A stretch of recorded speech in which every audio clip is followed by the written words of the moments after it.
शुक्लांबरधरं विष्णुं शशिवर्णं चतुर्भुजं प्रसन्नवदनं ध्यायेत् सर्वविघ्नोपशान्तयेत्। गुरुर्ब्रह्मा गुरुर्विष्णुः गुरुर्देवो महेश्वरः गुरुसाक्षात् परब्रह्म तस्मै श्रीगुरवै नमः।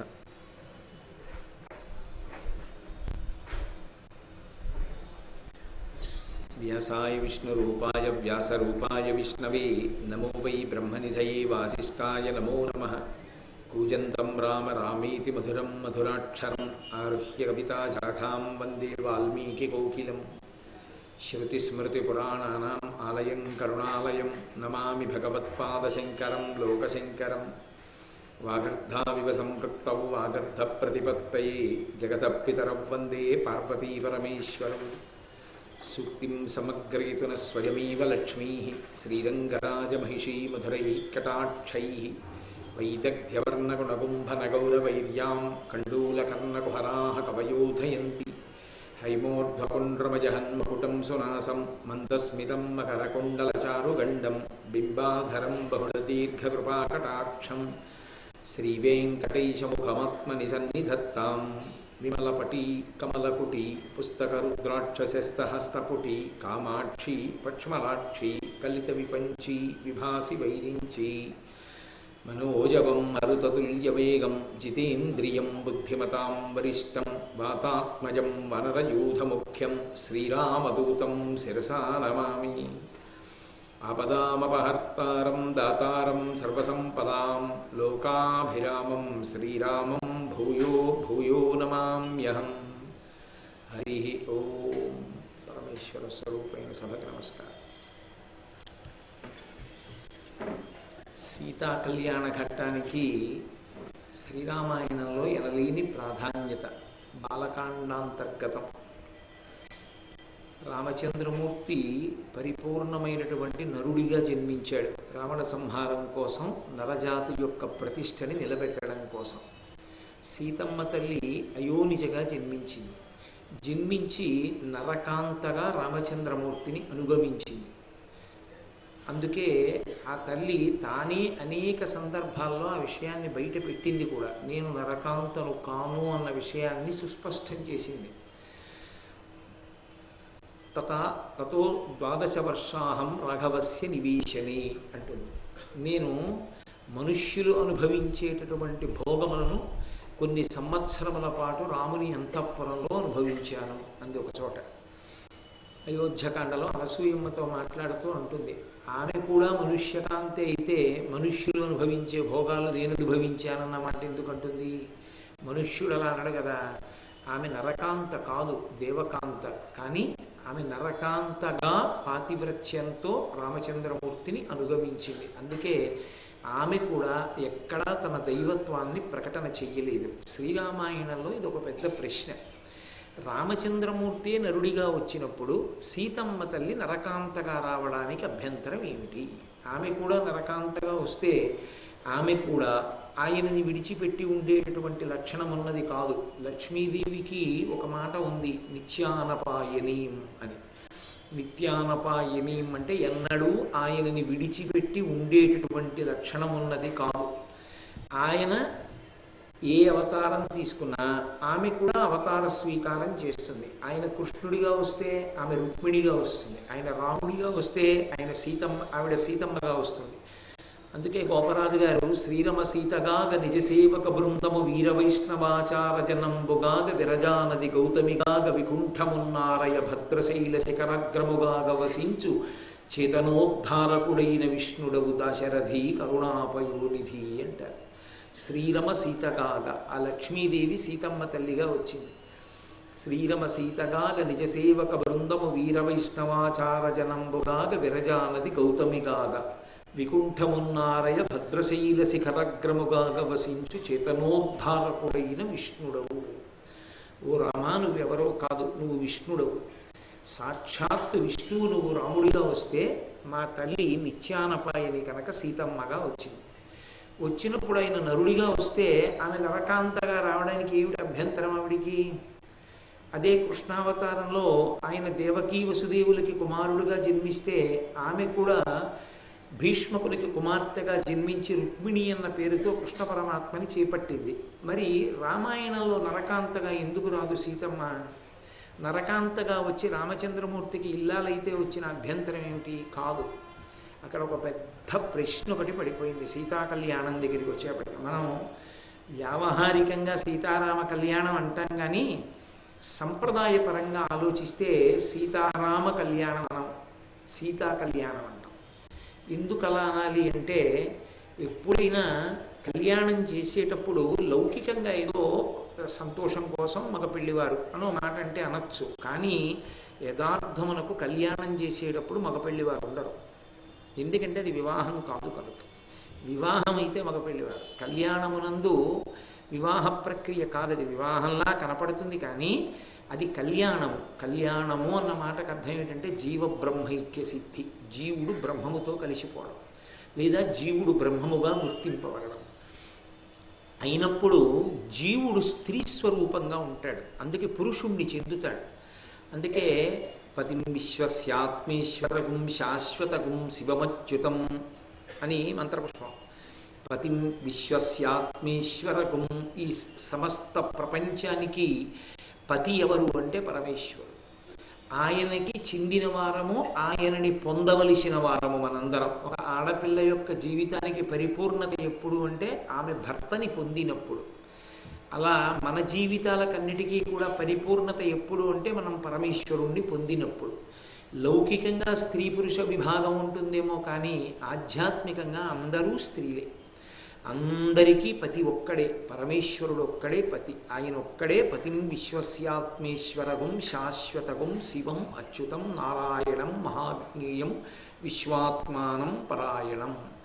అటువంటి పురుషుడికి మనందరం కూడా చెందినవారము, ఆయనని పొందడానికి ప్రయత్నం చేస్తాం. కాబట్టి జీవబ్రహ్మైక్య సిద్ధి అంటే జీవుడు బ్రహ్మముతో ఐక్యమవుతాడు.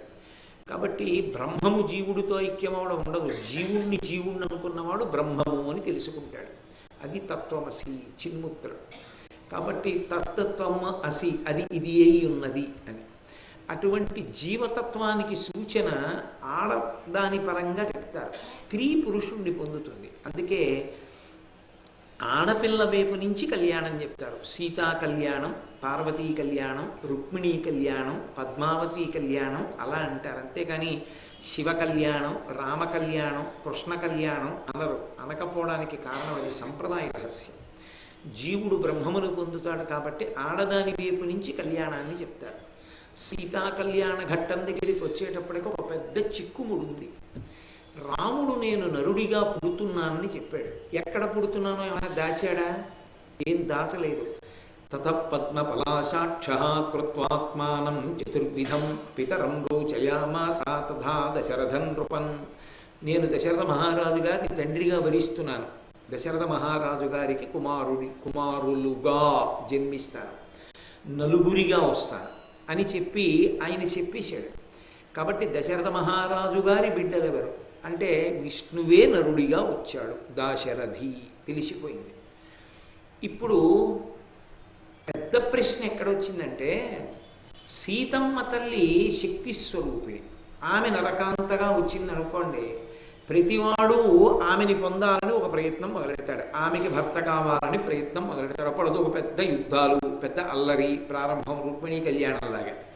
కాబట్టి ఆ తల్లి నరుడిగా ఉన్నాడు కానీ ఆయనే పరబ్రహ్మం. కానీ పరబ్రహ్మాన్ని అంగీకరించడు రాముడు ఎక్కడ.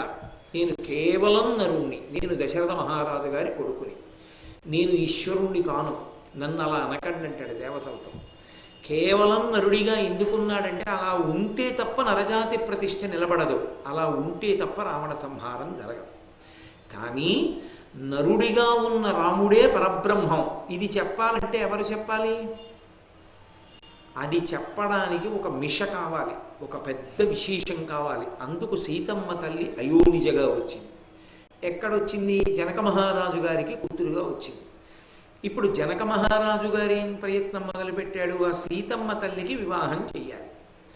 సీతమ్మ తల్లికి వివాహం చేయడం జనక మహారాజు గారికి ఒక పెద్ద చిక్కు ప్రశ్న. ఎందుకని? ఆమె అయోనిజ, ఆమె తనకి పుట్టిన కూతురు కాదు, ఆమె భూమిని దున్నుతూ ఉంటే పద్మావతీదేవి దొరికినట్టు దొరకలేదు. పద్మావతీదేవి నాగటి చాలుకి మందసం తగిలి గ్రక్కునవారలు విప్పి చూడ ఒక బాలిక చిన్నది దివ్య సుందరమూర్తి జానకి పగిది చిరునవ్వుల తోచుచుండగందని పువ్వుల మధ్యలో పెట్టెలో పడుకుని కనపడింది. పద్మావతీదేవి పెట్టెలో దొరికింది.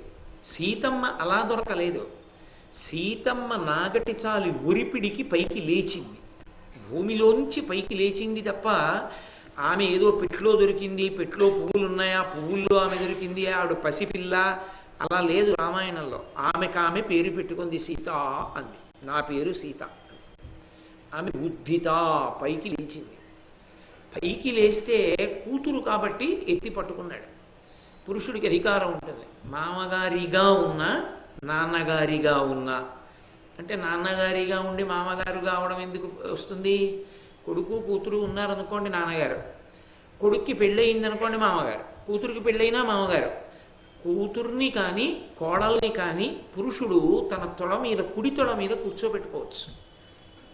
అది పితృప్రేమ. తండ్రి ఎటువంటి వాడో అటువంటి వాడు. అందుకని మామగారు కుడి తొడ మీద కోడల్ని కూర్చోబెట్టుకుంటాడు. అదేం అలా కూర్చోబెట్టుకోవాలి తప్పకుండా అనే నియమం కాదు. సంప్రదాయంలో అదొక అధికారం, కూర్చోబెట్టుకుంటారు అలా కూతుర్ని కోడల్ని. ఎడంతొడ మీద మాత్రం ఇంకెవరిని కూర్చోబెట్టుకోకూడదు. ఎడంతొడ మీద కూర్చుంటే భార్యే. అందుకే తెలిసో తెలియకో పొరపాటున ఎవ్వరూ ఎడంతొడ ఎక్కకూడదు ఎవరికి. ఎడంతొడ మీద ఎక్కే అధికారం ఉన్నది ఒక్క భార్యకే. ఆమె ఒక్కతే కూర్చుంటుంది. పొరపాటున కూర్చున్నా ప్రమాదాలు వస్తాయి. శాస్త్రంలో కూర్చోకూడదు అలాగా. నేను అందుకు నొక్కి చెప్తున్నాను ఆ మాట. ఎడమతొడ మీద కూర్చున్నది భార్య ఒక్కతే. కాబట్టి వామాంకస్థిత జానకీ పరిలసత్కోదండ దండంకరే చక్రం చోర్ధ్వకరేణ బాహుయుగళే శంఖం శరం దక్షిణి బిభ్రాణం జలజాతపత్రనయనం భద్రాద్రిమూర్ధ్ని స్థితం కేయూరాది విభూషితం రఘుపతిం సౌమిత్రియుక్తం భజే అంటారు శంకర భగవత్పాదులు రామకర్ణామృతంలో. ఎడమతొడ మీద కూర్చుని ఉంటుంది సీతమ్మ తల్లి. కాబట్టి ఇప్పుడు సీతమ్మ తల్లి జనక మహారాజు గారికి లౌకికంగా అందరిలా పుట్టినది కాదు. పైకి లేచింది. ఆమెని పట్టుకుని నించున్నాడు. ఆశ్చర్యం వేసింది. ఈ పిల్ల నాకేమవుతుంది అని అనుమానం వచ్చింది. నాగటి చాలు తగిలి పైకి లేచింది. ఈమె నాకేమవుతుంది అంటే అంతరిక్షేచవాగుప్త ప్రతిమా మానుషీకిలా, ఈమె ఓ మహారాజా నీకు కూతురు అవుతుంది. ఎలా కూతురు అవుతుంది? నాకు పుట్టలేదుగా. అంటే ధర్మేణ తనయా తవా, ధర్మము చేత నీకు కూతురు. నీకే కూతురు కావాలనుకుని పైకొచ్చి, లేకపోతే ఎవరికో ఒకళ్ళకి ఏదో ఒక రూపంలో పైకొచ్చేది. నీకు కూతురు అవ్వాలనే వచ్చింది. అందుకని నీకు కూతురే అంది. అంతరిక్షంలోంచి అశరీరమాణి అంటే వేదం చెప్పిందని గుర్తు. ఇప్పుడు ఈ పిల్లకి పెళ్లి చెయ్యాలి. తండ్రికి కర్తవ్యం కదూ. మరి యుక్త వయస్సు వచ్చాక ఎవరికి ఇచ్చి చెయ్యాలి? ఆమె నరకాంత కాదు. ఆమె నరుణ్ణి చేసుకుంటుందా పరమేశ్వరుణ్ణి చేసుకుంటుందా? ఎవరిని చేసుకుంటుంది? ఎవరికిచ్చి చెయ్యాలి? ఇప్పుడు ఆ పిల్ల హృదయం ఏమిటి అసలు? తండ్రిగా తన కర్తవ్యం ఏమిటి? ఎవరికిచ్చి పెళ్లి చేయాలి? అందుకే జనక మహారాజు గారు చాలా తెలివైనవాడు. ఆయన ఏమన్నాడంటే ఈమె వీర్యశుల్క అన్నాడు. వీర్యశుల్క అన్న మాటకు అర్థం ఏంటంటే ఏదో ఒక పణం పెడతారు. ఆ పని ఎవడు చేస్తాడో వాడికి ఇచ్చి పెళ్లి చేస్తానన్నాడు. కాబట్టి ఇప్పుడు ఆయన పెట్టిన పణం ఏమిటి? శివధనస్సుని ఎక్కువ పెట్టాలి. ఎక్కువ పెడితే పిల్లనిస్తారు. అంటే దాని అర్థం ఏమిటి? పూర్వం రాజుల దగ్గర కొన్ని గుర్రాలు ఉండేవి. ఆ గుర్రం మీద రాజుగారు తప్ప ఎవరికైనా కింద పారేస్తుంది. ఒక్క రాజుగారే వెళ్ళగలడు దాని మీద. ఆ రాజుగారు గుర్రం మీద స్పృహ తప్పి పడిపోయాడు అనుకోండి, ఆ రాజుగారు ఏ శత్రు సైనికులకు దొరకకుండా ముందు రెండు కాళ్ళు ఎత్తి శత్రు సైన్యాన్ని పడగొడుతూ పైన పడుకుని స్పృహ తప్పి పడిపోయిన రాజు కింద పడిపోకుండా చర్మాన్ని కదుపుకుంటూ కాపాడుతూ అంతఃపురానికి తీసుకొచ్చేసారు యుద్ధభూమి నుంచి. అలా ఉండేవి గుర్రాలు. రాణా ప్రతాప్ సింగ్కి ఒక గుర్రం ఉండేది, చేతక్ అని పేరు దానికి. ఆ చేతక్ అలా రక్షించింది రాణా ప్రతాప్ సింగ్ని. ఆయన యొక్క పెంపుడు గుర్రం అది. ఆయన ఒక్కడే ఎక్కించుకుంటుంది, ఇంకెవరైనా ఎక్కితే కింద బారేస్తుంది. దాన్నే బజాజ్ కంపెనీ వాళ్ళు చాలా కాలం ఆ పేరుని దత్తత తీసుకుని తమ స్కూటర్లకు పెట్టుకున్నారు, చేతక్ అని. అంటే దాన్ని ఎక్కిన వాడిని అలా రక్షిస్తుంది అన్న పవిత్రమైన ఉద్దేశంతో. మంచిది ఆలోచన, చాలా చక్కటి ఆలోచన. అందులో ఏమి ఆక్షేపించడానికి ఏం లేదు. కాబట్టి శివధనస్సును ఎక్కువ పెట్టేవాడెవడు? శివుడే.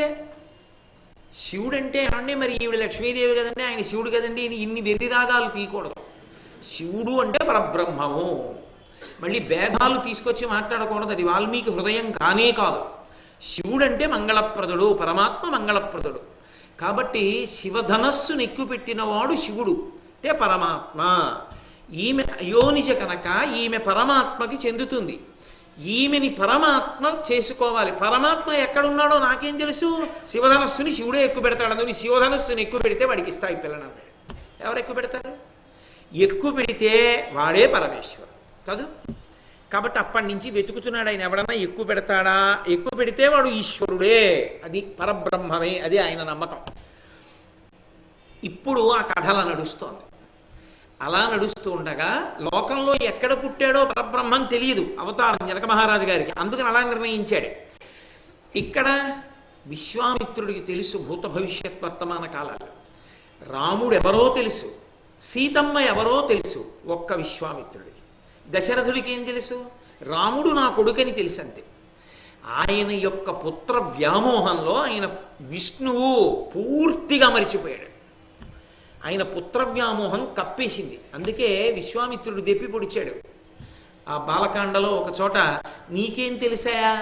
అహం వేద్మి మహాత్మానం రామం సత్యపరక్రమం వశిష్ఠోపి మహాతేజ ఏచేమే తపసస్థితా అన్నాడు. నీకేం తెలుసు? నా కొడుకు నా కొడుకు నా కొడుకు అంటావు. నాకు తెలుసు, వశిష్ఠుడికి తెలుసు. అడుగు ఎందుకు వచ్చాను అన్నాడు. వశిష్ఠుడు లేచి పంపు, ఎందుకు వచ్చాడో నాకు తెలుసు అన్నాడు. విశ్వామిత్రుడికి ఒక్కడికి తెలుసు, వశిష్ఠుడికి తెలుసు. ఇద్దరు రహస్య పంపకం.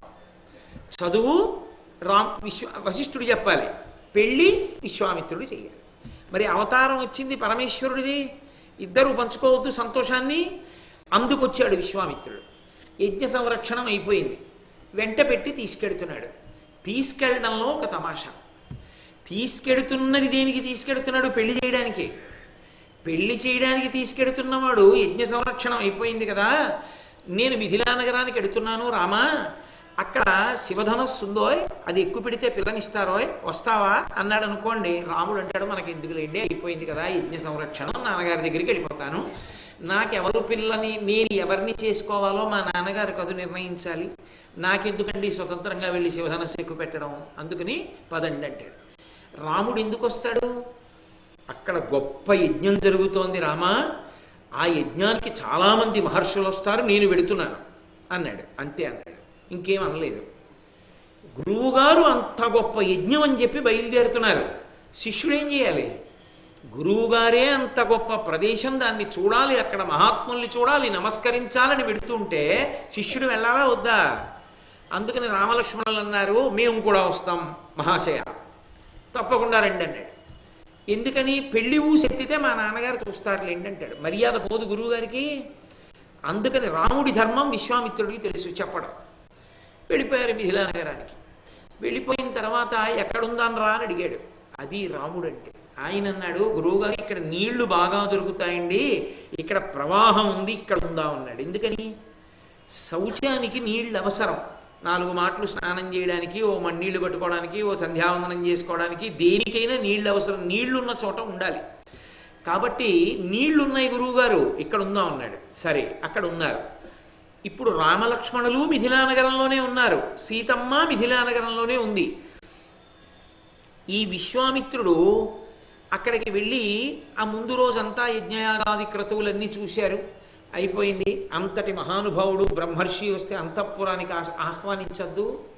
అందుకని జనక మహారాజు గారు అన్నాడు, హే బ్రహ్మన్, విశ్వామిత్ర మహర్షి మీరు వచ్చారు, మీ వంటి వారు రావడం అంటే మాటలు కాదు కదూ, అందుకని ఒక్కసారి మా ఇల్లు పావనం చేయండి, మా అంతఃపురానికి రావలసింది. విశ్వామిత్రుడు మరునాడు తాను వెడుతూ రామలక్ష్మణుల్ని వెంట పెట్టుకుని వెళ్ళాడు. ఇది రహస్యం. చెప్తాడా? ఏమీ చెప్పడం. అది ఆయన గుంభరం. పిల్లలిద్దరినీ వెంట పెట్టుకుని వెళ్ళాడు. వెంట పెట్టుకుని వెళ్ళేటప్పుడే మిథిలా నగరానికి చేరకముందే అసలు వివాహం అంటే ఏమిటో, వైవాహిక జీవితం అంటే ఏమిటో, భర్తృత్వం అంటే ఏమిటో, ఎలా ఉండాలో అన్ని కథలుగా గంగావతరణం దగ్గర నుంచి గౌతమ మహర్షి అహల్య శాపవృత్తాంతం అన్ని కథలుగా చెప్తూ ఆ దారిలో తీసుకెడుతూ రాముణ్ణి కళ్యాణ రాముడిగా తీర్చిదిద్దాడంటే, వేరొక మాటలో చెప్పాలంటే స్నాతకం చేశాడు విశ్వామిత్రుడు. ఎలా పెళ్లి కొడుకు తయారవుతాడో, పెళ్లి కొడుక్కి ఎలా పరిణతి కలుగుతుందో ఆ పరిణతి కలిగే విషయాలని నేర్పుతూ తీసుకెళ్ళాడు. ఇప్పుడు జనక మహారాజు గారు స్వాగతం చెప్పాడు, విశ్వామిత్రుడికి అర్ఘ్యపాద్యాదులు ఇచ్చాడు, కూర్చోబెట్టాడు.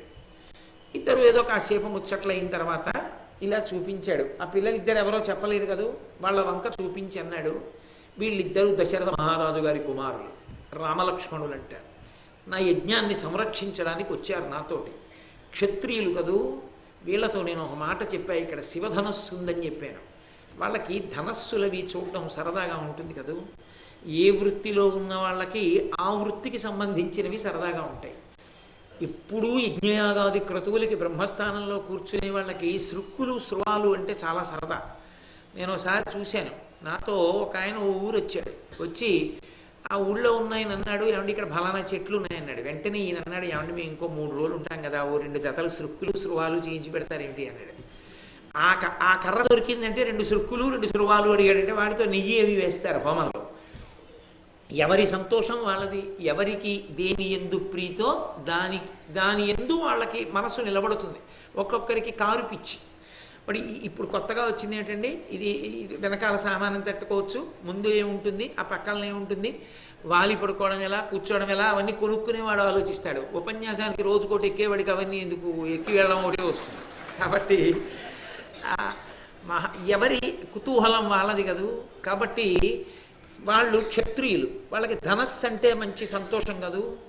అందుకని ఆ పిల్లలకి శివధనస్సు గురించి చెప్పానయ్యా. ఏది ఏతద్దర్శయ భద్రంతే కృతకామౌ నృపాత్మజౌ దర్శనాదస్య ధనుషో యథేష్టం ప్రతియాస్యతః. ఎంత గంభీరంగా మాట్లాడాడో చూడండి. ఎక్కడ తొణకడు విశ్వామిత్రుడు, అతి మహానుభావుడంటే. ఆయన అన్నాడు, ఏతద్దర్శయ భద్రంతే కృతకామౌ నృపాత్మజౌ. ఈ దశరథుడి బిడ్డలున్నారే, వీళ్ళకి ఆ శివధనస్సు చూడాలని కోరిక. ఏది ఒక్కసారి ఆ శివధనస్సు చూపిద్దు. వీళ్ళు ఏం చేస్తారంటే అది చూసి సంతోషపడిపోతారు. సంతోషపడిపోయి ఏం చేస్తారు, యథేష్టం ప్రతియాస్యతః, ఎలా వచ్చారో అలా ఇంటికి వెళ్ళిపోతారు. మేము శివధనస్సు చూసాం, అబ్బా ఎంత పెద్ద ధనస్సు అని సంతోషపడిపోతారు. కాబట్టి ఏది ఓసారి చూపించు. శివధనస్సు ఎత్తితే ఆయన ఏమో అలా చూపించిన జనక మహారాజు గారు, దానికి కూతురికి సంబంధం. అందుకని ఇప్పుడు పెళ్లి కథ చెప్తాడు. ఆయన చెప్పకుండా ఎందుకుంటాడు, విశ్వామిత్రుడు ఏమైనా చెప్పమన్నాడా, ఈ శివధనస్సు ఎత్తితే పిల్లనిస్తాను, నీ అమ్మాయి ఎలా ఉంది, మీ అమ్మాయితో నీకు సరిపోతుందా, సైగలు చేసి అవి అలా మాట్లాడు, అలా ఏమీ మాట్లాడు. తెలియదా విశ్వామిత్రుడికి? అన్నీ తెలుసు. అన్నీ తెలిసి మరి ఎందుకు మాట్లాడు, పెళ్లికి తీసుకొచ్చినవాడు. రాముడు ఆ విషయం తండ్రి నిర్ణయించాలంటాడన్న విషయం విశ్వామిత్రుడికి బాగా తెలుసు. అందుకే కళ్యాణ కారకుడవుతాడు తప్ప తాను జోక్యం చేసుకుని రాముడి చేత చిన్నతనాన్ని పొందడు. శిష్యుని యొక్క ధర్మం తెలిసిన్నవాడు, అందుకని ఊరుకున్నాడు.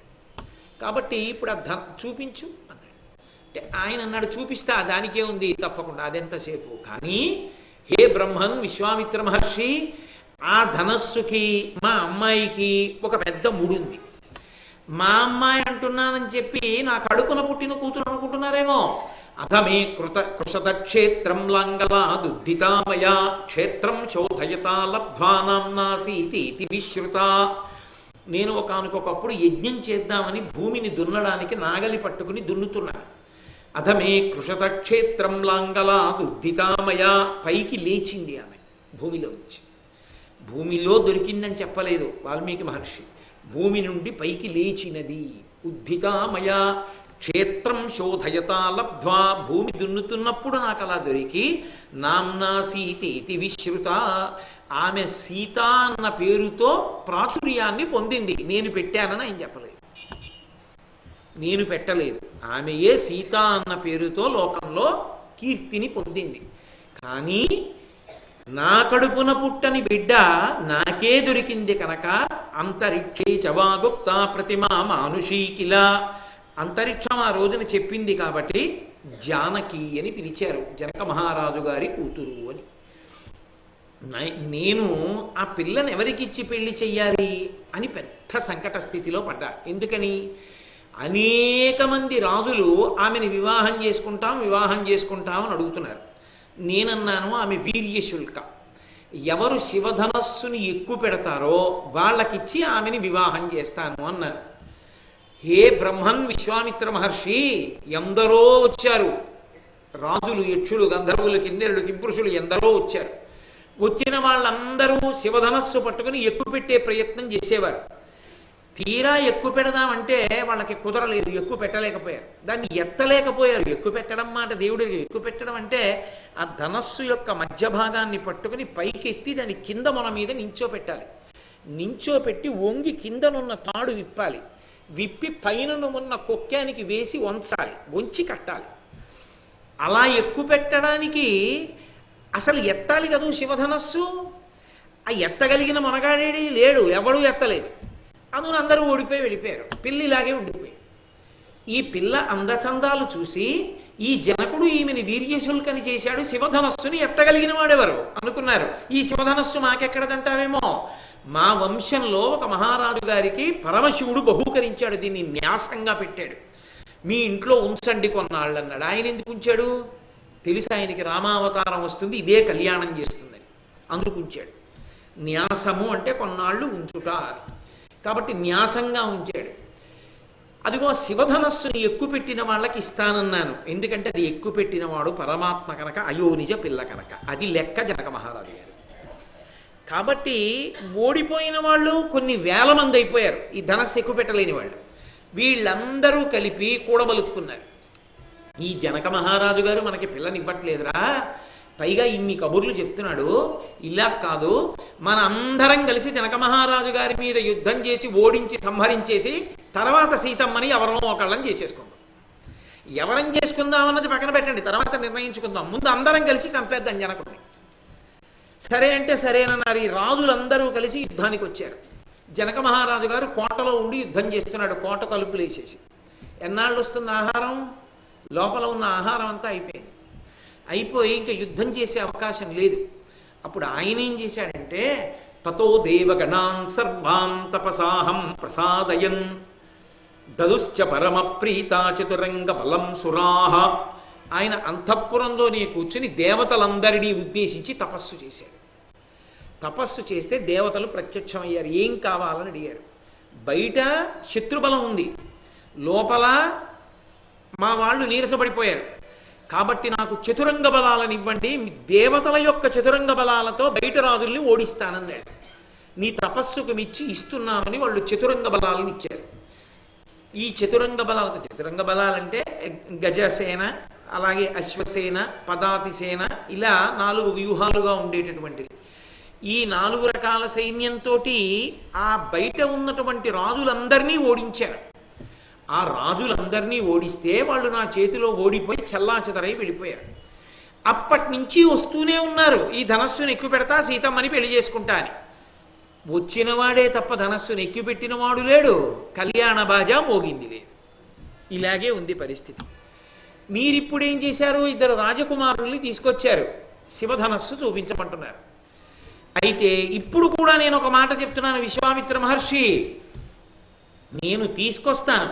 యజ్ఞస్య ధనుషో రామ కుర్యాదారోపణం మునే సుతాం అయోనిజాం సీతాం దద్యాం దశరథేరహం. అది జనక మహారాజు గారి యొక్క సంతోషం. ఆడపిల్లని కన్నవాడు సిగ్గుపడి తల ఉంచుకుని కూర్చోక్కర్లేదు. ఆయన అన్నాడు, ధనస్సు అంటే మామూలు ధనస్సు అనుకుంటున్నారేమో, నిజంగా నేను ధనస్సు తీసుకొచ్చి చూపించడానికి ఏర్పాట్లు చేసిన తరువాత ఈ రామలక్ష్మణులలో ఎవరైనా ఒకరు ఉత్సాహపడి ధనస్సుని పైకెత్తి పట్టుకుని ఎక్కువ పెట్టడానికి సిద్ధపడి విజయాన్ని సాధిస్తే వెంటనే యద్యస్య ధనుషో రామ కుర్యాదారోపణం మునే సుతాం అయోనిజాం సీతాం. ఎన్ని పేర్లు వేసి చెప్పుకుంటాడో గర్వం. సుతాం నా కూతురు, అయోనిజాం అయోనిజ, సీతాం నా తల్లి సీతమ్మ, సీతాం దద్యాం దశరథేరహం ఇచ్చేస్తాను, దశరథికి ఇచ్చి పెళ్లి చేస్తాను. సీతమ్మని పెళ్లి చేసుకోవడం అంటే అంత గొప్పగా చెప్పుకునేవారు ఆ రోజుల్లో. ఎవడు రాసి శివధనస్సు ఎక్కువ పెట్టేవాడు. ఈ పిల్లలు ఎక్కువ పెడతారా? రాముడి గురించి కదూ ప్రధానంగా మాట్లాడుతున్నాం. రాముడు ఎక్కువ పెడతాడా? ఎక్కువ పెడితే ఇచ్చేస్తా పిల్లని అని వెంటనే పిలిచాడు. 5000 మంది అత్యంత బలిష్టమైనటువంటి శరీరం ఉన్న యోధుల్ని పిలిచాడు.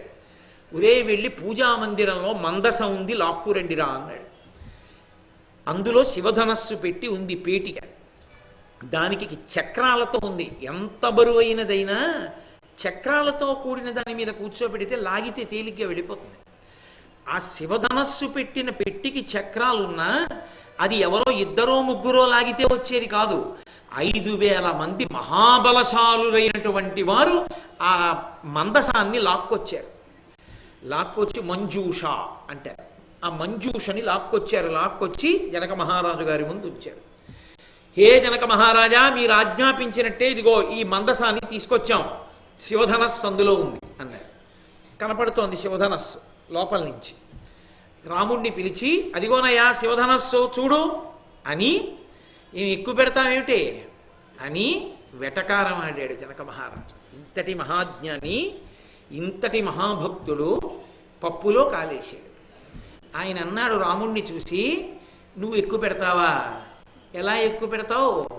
మహానుభావులైనటువంటి వాళ్ళు, దేవతలు, యక్షులు, గంధర్వులు, కిన్నెరుడు, కింపురుషులే ఈ శివధనస్సును ఎక్కువ పెట్టలేకపోయారే. అటువంటిది ఒక సామాన్యమైనటువంటి నరుడు పగతిర్మానుషానంచ ధనుషాశ్చ ప్రపూరణే ఆరోపణే సమాయోగే వేపనే తొలనేపివా అన్నాడు. పగతిర్మానుషానంచ, ఒక మనుష్యుడు అంటే రామాయణ కాలంలో రావణాసురుడే కాదు మనుష్యుల్ని తక్కువ చేసి మాట్లాడింది, సాటి మనుష్యులు కూడా అంత తక్కువగా మాట్లాడారు. పగతిర్మానుషానంచ ధనుషాస్య ప్రపూరణే, ఒక శివధనస్సుని నువ్వు ఎలా ఎక్కువ పెడతావు? ఆరోపణే సమాయోగే వేపనే తొలనేపివా, ఆ వింటినారిని విప్పి తగిల్చి వంచి దాన్ని ఎక్కువ పెడతావా? నీకు సాధ్యమా? అంతమంది చెయ్యలేకపోయారు, ఒక మనుష్యుడివి నువ్వు చేస్తావా? పగతిర్మానుషానంచ ధనుషాస్య ప్రపూరణే, అంత చిన్న బుచ్చి మాట్లాడాడు. ఎక్కువ పెడతావా అన్నాడు. ఏమీ అనలేదు రామచంద్రమూర్తి. గురువుగారి వంక చూశారు. చూస్తే గురువుగారు అన్నారు, విశ్వామిత్రస్తు ధర్మాత్మా శ్రుత్వా జనక భాషితం వత్సరామ ధనుప్పస్య ఇది రాఘవమబ్రవీత్. ఆయన రామ శివధనస్సు ఎక్కువ పెట్టాయి అన్నాడు అనుకోండి.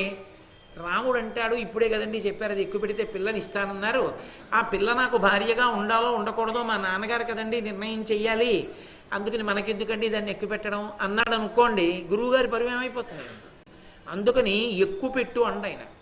విశ్వామిత్రస్తు ధర్మాత్మ, ధర్మం తెలిసిన్నవాడు, ఆ పిల్లవాడికి పిల్లని చూడవలసిన వాడు తండ్రి, కానీ కళ్యాణానికి కారకం అవుతాడు, అది గమ్మత్తు. అందుకని విశ్వామిత్రస్తు ధర్మాత్మ శ్రుత్వా జనక భాషితం, ఆ జనకుడు చెప్పిన మాటలు విన్నాడు.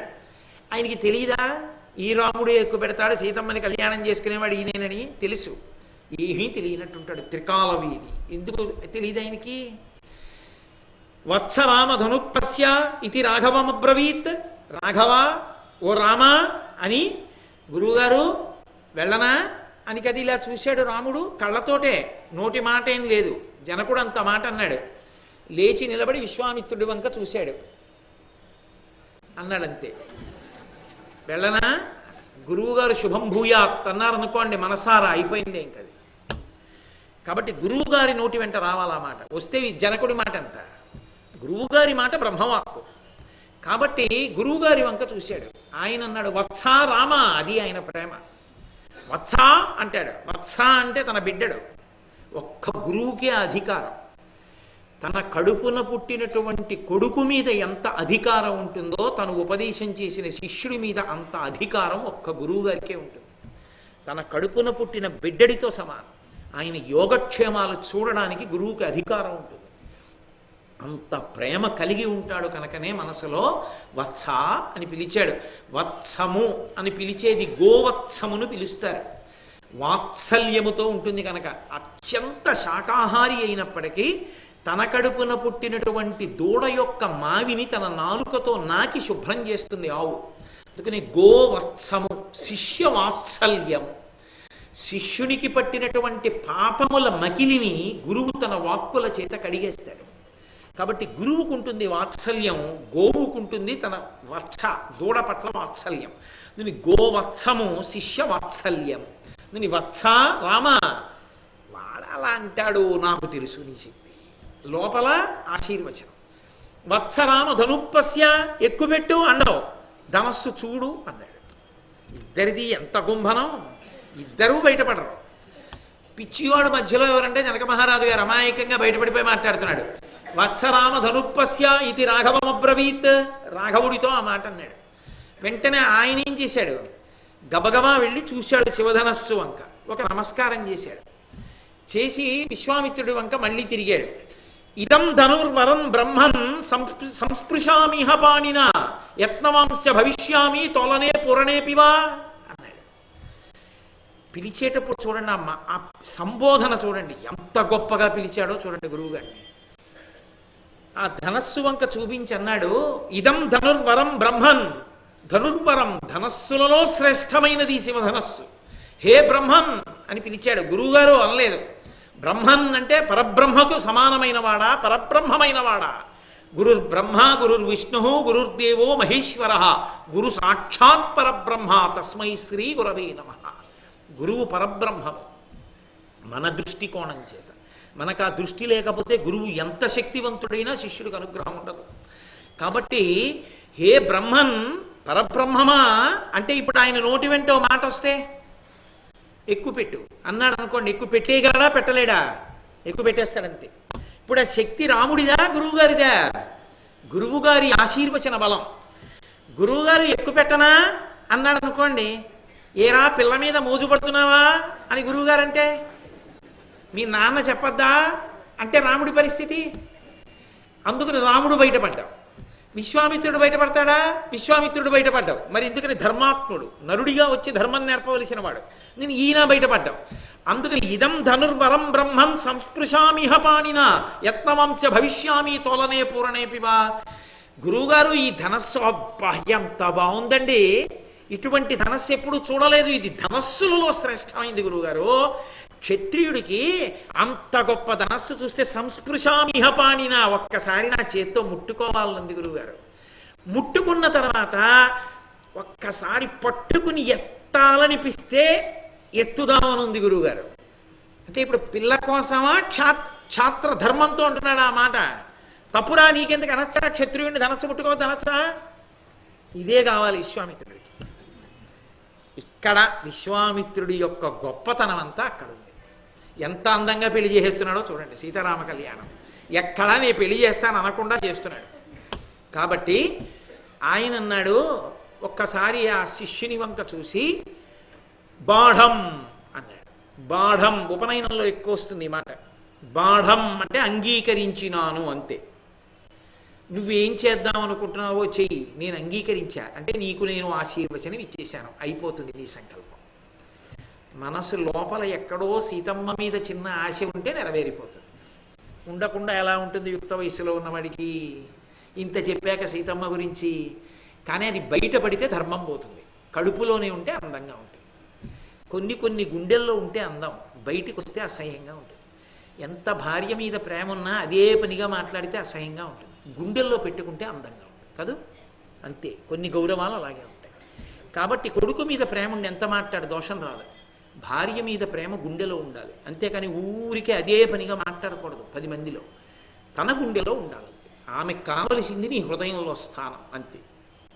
కాబట్టి అంత గుంభనంగా రాముడు ఉంటాడు. ఏమి పరిణతి మరి! విశ్వామిత్రుడేగా నేర్పాడు తీసుకొచ్చేటప్పుడు. ఎక్కడికి పోతుంది గురువుగారు నేర్పిన పరిణతి? ఎలా మాట్లాడాలో తెలిసి ఇప్పుడు విశ్వామిత్రుడి దగ్గర నేర్చుకున్నాడు. అందుకని ఆయన అన్నాడు, గురువుగారు పట్టుకోనా ముట్టుకోనా ఎక్కువ పెట్టనా? ఎంత ముచ్చటేస్తోందోనండి ధనస్సు చూస్తే. అంటే సీతమ్మని గురించి మరిచిపోయాడు, ధనస్సు మీదే ముచ్చటంతా. వద్దురా ముట్టుకోకురా అనొచ్చా? కాబట్టి ఆయన అన్నాడు, బాఢమిచ్చేవతం రాజా మునిశ్చ సమభాషత. బాఢం అలాగే అని ఇద్దరు కలిసి ఒక్కసారి అన్నారట. ఎవరు? మొట్టమొదట ఈ మాట అన్నవాడు ఎవరంటే జనక మహారాజు గారు. ఆయన అనేటప్పుడు అన్నవాడు విశ్వామిత్రుడు. బాఢమిచ్చేవ తమ్రాజా మునిశ్చ సమభాషత. అసలు వాల్మీకి మహర్షి సీతా కళ్యాణాన్ని కళ్ళ ముందు శాబ్దిక ప్రత్యక్ష ప్రసారం చేశారు. ఎంత అద్భుతంగా తీసుకొచ్చారో. బాఢం అంగీకరించినాను ఎత్తు అన్నాడు అంతే. గురువుగారి నోటితో అంటే అది పెద్ద విశేషం అండి. నమ్మకం లేనివాడు ఎవరంటే జనక మహారాజు గారు. తెలీదా విశ్వామిత్రుడి శక్తి? తెలుసు. అయినా కూడా నమ్మకం లేని స్థితి. ఎందుకంటే ఇంతమంది ఎక్కువ పెట్టలేదు, నరుడు ఎక్కువ పెడతాడా? మనుష్యుడు కదూ ఏమి ఎక్కువ పెడతాడు, అందుకు ఊరుకున్నాడు. ఇప్పుడు అందరూ చూస్తున్నారు, తీసుకొచ్చిన 5,000 మంది అక్కడే నించున్నారు, సభలో వాళ్ళు నించున్నారు, జనక మహారాజు గారు కూర్చున్నారు, విశ్వామిత్రుడు కూర్చున్నాడు, రామలక్ష్మణులు ఉన్నారు, రాముడు ధనస్సు పట్టుకున్నాడు, లక్ష్మణస్వామి అక్కడి నించున్నారు. ఒక్కసారి రాముడు దాన్ని ఇలా పట్టుకుని ఆ మధ్యలో పిడికిటిని ఇలా ఇలా ఒత్తిగిలించి బాగా గుప్పెట్లోకి చేర్చుకుని ఇలా పట్టుకుని ఆ బోర్లకి ఇలా పడతాడనుకున్నాడు. ఒక్కసారి పైకెత్తి పట్టుకుని తాడు విప్పి పైకేసి పెట్టి అంతే. ఆరోపయిత్వా ధర్మాత్మా పూరయామాస దద్ధను తత్పభంజ ధనుర్మధ్యే నరశ్రేష్ఠో మహాయశాహ అన్నారు మహర్షి. మహాయశాహ అది భగవంతుడి పేరు. ఆ తాడు విప్పి చుట్టి లాగేటప్పటికి ఫెళఫెళ ధనులతో 2 ముక్కలైపోయి తాటితో కలిసి 2 ముక్కలు వేళ్లాడే. అంటే ఏమిటి దాని అర్థం? ఒక్క శివధనస్సు 2 ముక్కలు తాటితో కలిసి వేలాడాయంటే లోపల ఉన్న సీతమ్మ తల్లి సాక్షాత్ మాయాస్వరూపిణి అమ్మవారు. అందుకే మహామాయా విశ్వం భ్రమయసి పరబ్రహ్మ మహిషి అంటారు సౌందర్యలహరిలో శంకర భగవత్పాదులు. మహామాయాస్వరూపిణి అయినటువంటి ఆ సీతమ్మ తల్లిని ధరించగలిగిన వాడు నియమించగలిగిన వాడు పరబ్రహ్మం ఒక్కడే. నరుడిగా ఉన్న రాముడే పరబ్రహ్మం. అందుకే రామ పరబ్రహ్మం అని పెట్టుకుంటారు. త్యాగరాజస్వామి రామ పరబ్రహ్మం అంటూ కీర్తనలు చేశారు. అందుకే రాముడు పరబ్రహ్మని నిరూపింపబడింది. ఇప్పుడు అర్థమైంది జనక మహారాజు గారికి. తన కూతురు కోసం పరబ్రహ్మం ఎక్కడ పుట్టిందో అర్థమైంది. అందరికీ అర్థమవుతుందా? ఇది అర్థం అవదు. ఎందుకని? మెరుపు రాలేదు, శబ్దం వచ్చింది. ఆ శబ్దాన్ని తట్టుకోలేకపోయారు. ఒక్క జనకుడు, ఒక్క విశ్వామిత్రుడు, ఒక్క రాముడు, ఒక్క లక్ష్మణుడు తక్క 5వ వాడు సభలో చూసిన వాళ్ళు 7 స్పృహ పడిపోయారు. వీళ్ళు నలుగురే. దాన్ని చూసిన వాళ్ళ శబ్దాన్ని తట్టుకున్న వాళ్ళు నలుగురే. ఇప్పటిదాకా అపనమ్మకంతో ఒకటి కూర్చున్నాడు, ఏముందా పెట్టి లోపల పట్టుకుని అందామని. ఇది చూశాడంతే, కుర్చీలోంచి లేచిపోయాడు. లేచిపోయి ఆశ్చర్యంతో అత్యద్భుతమతించంచ అతర్కితమిగమ్య, ఓ హే బ్రహ్మన్ విశ్వామిత్ర మహర్షి, నేను ఊహించలేదు. అత్యద్భుతం, ఇది అసలు నా ఊహకందనిది. అద్భుతం అన్నమాట పరబ్రహ్మానిది, ఆత్మది. అత్యద్భుతం అచింత్యంచ, నేను ఊహించనిది. అతర్కితమిదమ్య, ఇది వాదోపవాదాలకి సరిపోయేది కాదు. రాముడే నా అల్లుడు, సీతమ్మకి రాముడే భర్త. సీతమ్మ తన భర్త ఎవరో చూపించేసింది. సీతా జనకస్య కులే కీర్తిం ఆపరిష్యతి మే సుత, సీతా భర్తార వాసాద్య రామం దశరథాత్మజం. నా వంశం యొక్క కీర్తి ప్రతిష్టల్ని నిలబెట్టింది నా కూతురు. పరబ్రహ్మం ఎక్కడుందో నాకు అర్థమైపోయింది. అది మనసులో సంతోషం. నేను కన్నుల ముందు చూస్తున్నాను స్వామిని. కాబట్టి ఓ నా అల్లుడు దొరికాడు. సీతమ్మ ఎటువంటి భర్త దొరకాలని నేను భావన చేశానో అటువంటి భర్త నాకు ఇప్పుడు కనబడ్డాడు. అతను ఎవరో కాదు, దాశరథి, దశరథ మహారాజు గారి కుమారుడే. పరమ సంతోషంతో గబగబా స్వర్ణపాత్రలో నీళ్లు పట్టుకుని కన్యాదానం చేసేయడానికి పరుగున వచ్చేసాడు. వచ్చేసి రామా చెయ్యి జాపు నీళ్లు పోసేస్తానన్నాడు. ఇచ్చేస్తానన్నాను కదా సీతమ్మని, ఇచ్చేస్తాను అంటే రాముడు అన్నాడు, ఇది ఇక్కడిది కాదు, బాలకాండలో చెప్పలా మహర్షి. అయోధ్యకాండలో అనసూయమ్మతో సీతమ్మతో చెప్పించారు. రాముడు అన్నాడు, దీయమానాం నతుతదా ప్రతిజగ్రాహ రాఘవ అవిజ్ఞాయ పితుశ్చంద అయోధ్యాధిపతే ప్రభో. మీరు పిల్లనిచ్చేస్తానంటే నేను తీసుకోను, నాకు నచ్చింది కాబట్టి చేసుకోను. ఆమె నాకు భార్యగా ఉండాలో లేదో నిర్ణయించవలసిన వాడు నన్ను కన్న తండ్రి. ఇది రామాయణానికి వారసత్వం. అంటే ఒక పిల్లవానికి భార్య ఎవరు అన్నది నిర్ణయించవలసిన వాడు తండ్రి నిర్ణయించాలి. వాడే నిర్ణయించుకుంటే ఆ తండ్రి తన ఉన్నట్ట చచ్చినట్ట. ఇంకేం కొడుకు ఇన్ని చేసిన తండ్రి ఆ కొడుకు పక్కన ఎవరు కూర్చుంటే వాడి జీవితం సంతోషంగా ఉంటుందో తెలుసుకోలేడు. కాబట్టి మా నాన్నగారు నిర్ణయించాలి. దీయమానాం నతుతదా ప్రతిజగ్రాహ రాఘవ అవిజ్ఞాయ పితుశ్చంద. మా నాన్నగారికి తెలియకుండా చేసుకోను. అయోధ్యాధిపతే ప్రభో, అయోధ్యాధిపతి దశరథ మహారాజు గారు మా తండ్రి, ఆయన చెప్పాలి. ఏమైనా అన్నాడా విశ్వామిత్రుడు? ఒరే గురువుని నేను చెప్తున్నాను రా అండం. ఎందుకని? అది ధర్మం, తండ్రి నిర్ణయించాలి. అందుకని జనకుడి వంక చూసి అన్నాడు, పిల్లవాడు చెప్పిన దాంట్లో దోషమే ఉందయా, పంపించు తొందరగా దశరథ మహారాజు గారి దగ్గరికి. నీ తాలూకా నీ దగ్గర ఉన్నటువంటి భటుల్ని పంపించు, ఆయనకి ఆహ్వానం పలుకు, స్వాగతం పలుకు వస్తాడు. వచ్చి వచ్చిన తర్వాత మీరు ఉభయులు మాట్లాడుకోండి. మాట్లాడుకున్న తర్వాత ఉభయ వంశాలకి నచ్చితే పెళ్లి చెయ్యొచ్చు అనుకుంటే అప్పుడు చెద్దురు గాని పెద్దలు నిర్ణయించినారు గానా అని శుభలోకలో వేసుకుని పిల్లలిద్దరూ ముందే స్కైప్లో 3 నెలలు మాట్లాడుకోవడం పెళ్లి కాదు. పెద్దలు నిర్ణయించినారు గానా అంటే పెద్దలు నిర్ణయించినారు గానా. కాబట్టి పంపించు దూతలను అన్నాడు. వాళ్ళు రాత్రింబవళ్ళు ప్రయాణాన్ని ఆపకుండా గుర్రాల మీద పెడితే, మెరుపు వేగం కలిగిన గుర్రాల మీద పెడితే 3 రోజులు పట్టింది. 3 రోజులు పడితే అయోధ్యానగరానికి వెళ్ళారు. దశరథ మహారాజు గారి దగ్గరికి వెళ్ళారు. భయం భయంగా మాట్లాడారు అన్నారు. అది దశరథుడి కీర్తి. ఎందుకని వెళ్ళింది సంబంధానికి. పిచ్చి పిచ్చి మాటలు, 1కి ఎక్కువ 2కి తక్కువ మాట్లాడితే ఉన్న సంబంధం నాశనం అయిపోతుంది. అందుకే దానికి తగిన వారినే పంపాలి తప్ప ఎవరిని పడితే వారిని పంపించకూడదు. కాబట్టి ఈ వెళ్ళినటువంటి దూతలు ఒక మాట చెప్పారు. రామలక్ష్మణులు విశ్వామిత్రుడితో కలిసి మిథిలా నగరానికి వచ్చారు. శివధనస్సుని భంగం చేశాడు రామచంద్రమూర్తి. ఆ శివధనస్సుని ఎవరు ఎక్కువ పెడతారో వాళ్ళకి పిల్లనిస్తానన్నాడు మా జనక మహారాజు గారు. కాబట్టి తన కుమార్తె అయిన సీతమ్మని రామచంద్రమూర్తికి ఇవ్వాలనుకుంటున్నాడు. మీరు అంగీకరిస్తే కన్యాదానం చేస్తాడు. అందుకని మిమ్మల్ని స్వాగతం పలికి సత్కరించి తీసుకురమ్మని మమ్మల్ని పంపారు. అంతే మాట్లాడి భయం భయంగా నించున్నాడు.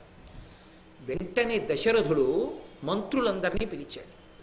పిలిచి అన్నాడు, యదివో రోచతే వృత్తం జనకస్య మహాత్మనః పురీం గచ్చామహే శీఘ్రం మాహూత్కాలస్య పర్యయః. ఇది పెళ్ళంటే. బెట్టుకుపోలేదు, కనుక్కు రెండం లేదు, ఎంతుంది వెనకాలం లేదు. అది మర్యాద అంటే. మగ పెళ్లివారంటే ఎలా ఉండాలో నేర్పాడు దశరథ మహారాజు గారు. మంత్రులతో పిలిచన్నాడు, ఇదివో రోచతే వృత్తం జనకస్య మహాత్మనః. మహాత్ముడైనటువంటి జనక మహారాజు గారి నడవడి మీకు నచ్చితే, డబ్బు దస్కం ఐశ్వర్యం ఆస్తి కాదు, ఆయన నడవడి గొప్పదైతే, ఆయన శీలము చాలా గొప్పదైతే, ఆయనతో మనం సంబంధం కలుపుకోవచ్చని మీరు నిర్ణయం చేస్తే, పురీం గచ్చామహే శీఘ్రం మా భూత్కాలస్య పర్యయః. వెంటనే మనం బయలుదేరి మిథిలా నగరానికి వెళ్ళిపోదాం. ఆలస్యం చెయ్యొద్దు. మా భూత్కాలస్య పర్యయః. ఆలస్యం ఉండకూడదు. కాబట్టి బయలుదేరండి వెంటనే.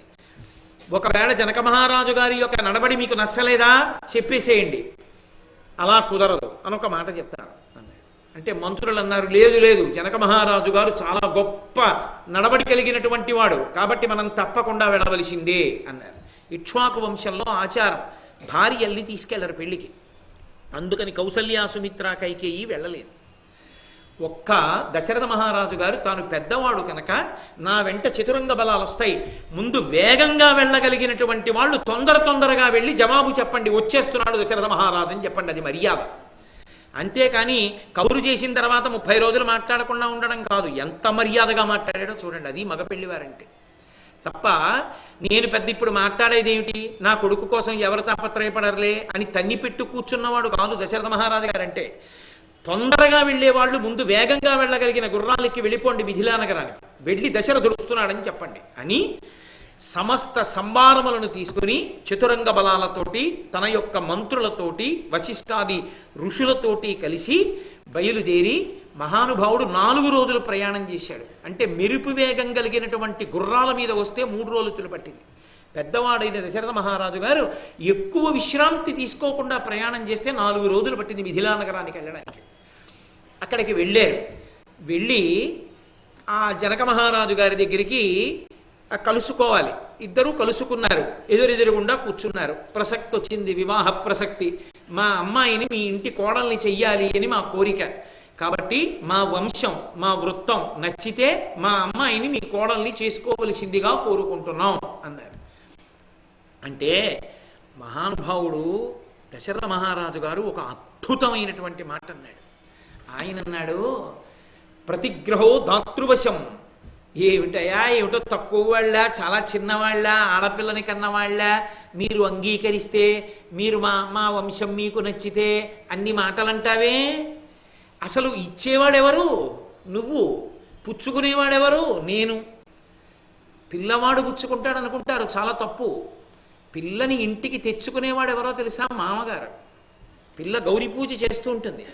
అంటే దాని అర్థం ఏమిటంటే ఆ పిల్లని చూడ్డానికి వెళ్ళేటప్పటికి పూజ చేసుకుంటూ కనపడుతుందని. గౌరి పూజ చేస్తూ ఉంటుంది. ఆ గౌరి పూజ చేస్తున్నప్పుడు ప్రవర చెప్తారు. చెప్పినప్పుడు మామగారు చెప్తాడు, ఈ పిల్లని నేను నా కోడలుగా స్వీకరించుచున్నాను అని చెప్తాడు. చెప్పి ప్రవర చెప్పి, ఏమయ్యా నువ్వు పుచ్చుకుంటావా కోడలుగా అని అడుగుతారు.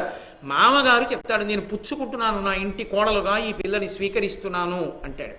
ఈ పిల్లని నేను స్వీకరిస్తున్నాను అని మామగారు అన్నాడు కాబట్టి కొడుకు తాళి కట్టాడు. కాబట్టి తన ఇంటికి పిల్లని కోడలుగా తెచ్చుకునేవాడు ఎవరు? అధికారం ఎవరిది? తండ్రిది, మామగారిది.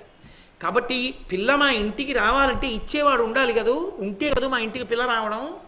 ఇచ్చినవాడు గొప్పవాడా, మా ఇంటికి పిల్లని పుచ్చుకున్న వాళ్ళం గొప్పవాళ్ళమా? ఇచ్చినవాడు గొప్పవాడు. ఇచ్చేవాడివి నువ్వు లేకపోతే పుచ్చుకోవడానికి నేనే ఉందయా? నేను చేతులు చాపిన వాడిని కోడల కోసం, కోడల్ని ఇస్తున్నవాడివి నువ్వు, నీ కూతుర్ని. నువ్వే గొప్పవాడివి జనక మహారాజా. అంత చేతులు కట్టుకు మాట్లాడతావే, అధికారం నీది. కాబట్టి నువ్వు అంత నమ్రతగా అంత అలా మాట్లాడవలసిన అవసరం లేదన్నాడు దశరథ మహారాజు గారు. అది పెళ్ళంటే, అది ఆర్షధర్మం అంటే. తప్ప ఆడపెళ్లివారు అనేటప్పటికీ వాళ్ళని కించపరిచి చిన్నపుచ్చి మాట్లాడడం. కొంతమందికి దీంట్లోనే సుశిక్షితులై ఉంటారు. ఏళ్ళు ఎగసన్నా వస్తాయి, ఎందుకు కాల్సనా? పెళ్ళి అనేటప్పటికి ఏదో వంక పెట్టాలి. అందులో భోజనాల దగ్గర వంక పెట్టకపోతే మేము మగపెళ్లి వారం కావనుకుంటారు.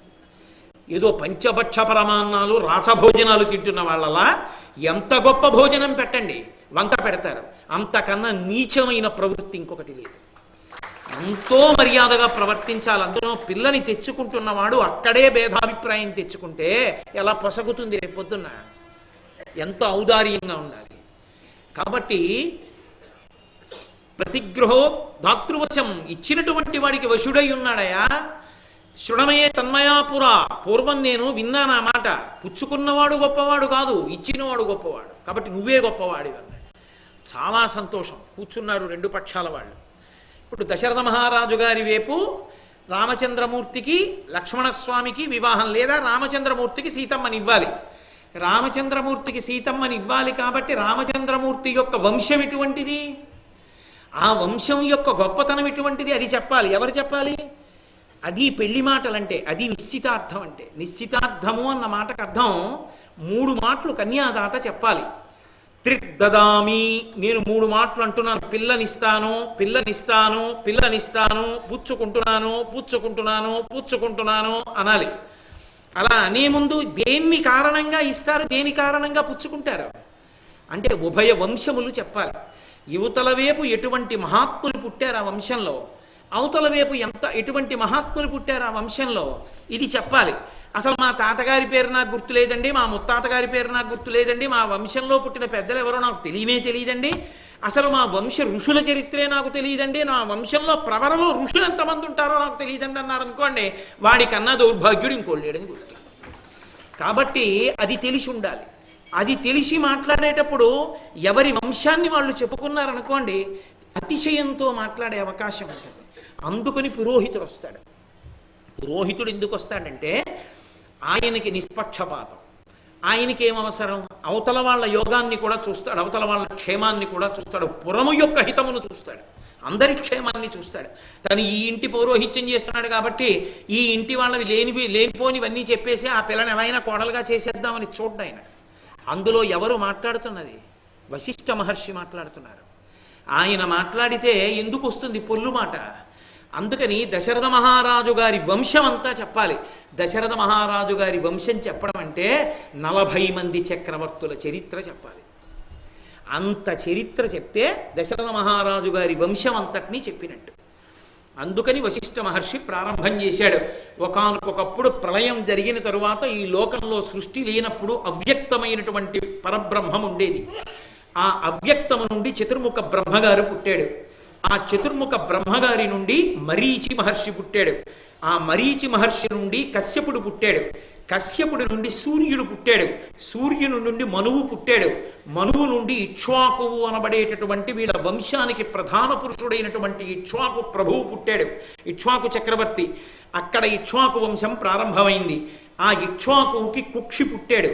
కుక్షికి వికుక్షి పుట్టాడు, వికుక్షికి బాణుడు పుట్టాడు, బాణునికి అనరణ్యుడు పుట్టాడు, అనరణ్యునికి పృథువు పుట్టాడు, పృథువికి త్రిశంకువు పుట్టాడు, త్రిశంకువుకి దుందుమారుడు లేక యువనాశ్యుడు పుట్టాడు, ఆ దుందుమారుడు లేక యువనాశ్యుడు అనబడేటటువంటి రాజుకి మాంధాత పుట్టాడు, ఆ మాంధాతకే దేవేంద్రుడు బొటనవేలిచ్చి అమృతాన్ని స్రవింపజేశాడు. అంత గొప్ప రాజు వీళ్ళ వంశంలో పుట్టాడు. ఆ మాంధాతకి మహానుభావుడైనటువంటి వాడు ఆ సత్యజిత్ పుట్టాడు. ఆయనకి ప్రసేనజిత్, ధ్రువసంధి అనబడేటటువంటి ఇద్దరు కుమారులు పుట్టారు.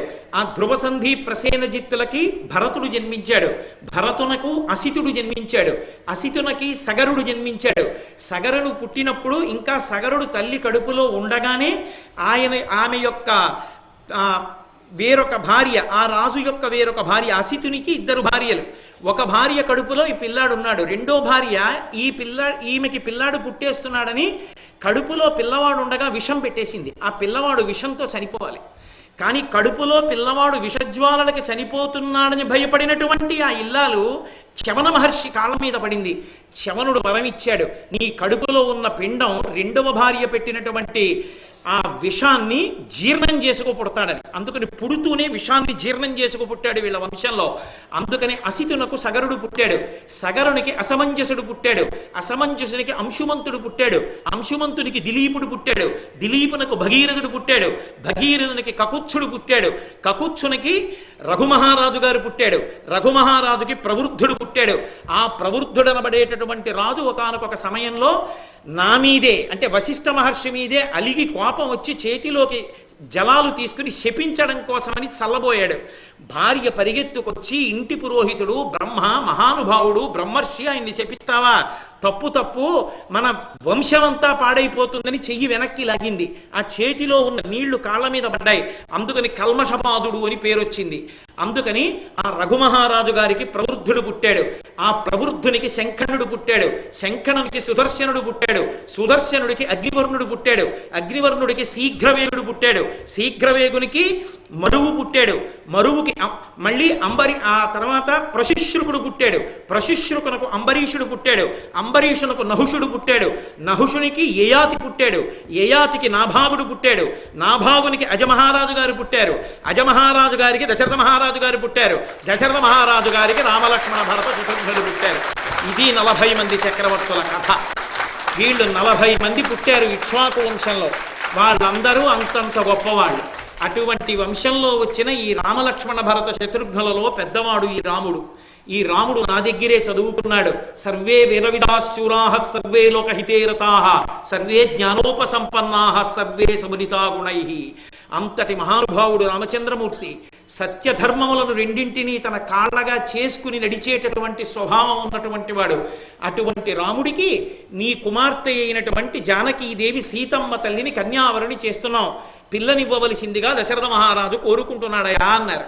జనక మహారాజు గారు మురిసిపోయాడు, 2 చేతులు ఎత్తి, ఏమి వంశమయ్యా, ఇక్ష్వాకు వంశం, కానీ మీ వంశానికి తగినదో కాదో మా వంశం చెప్పాలి కదా.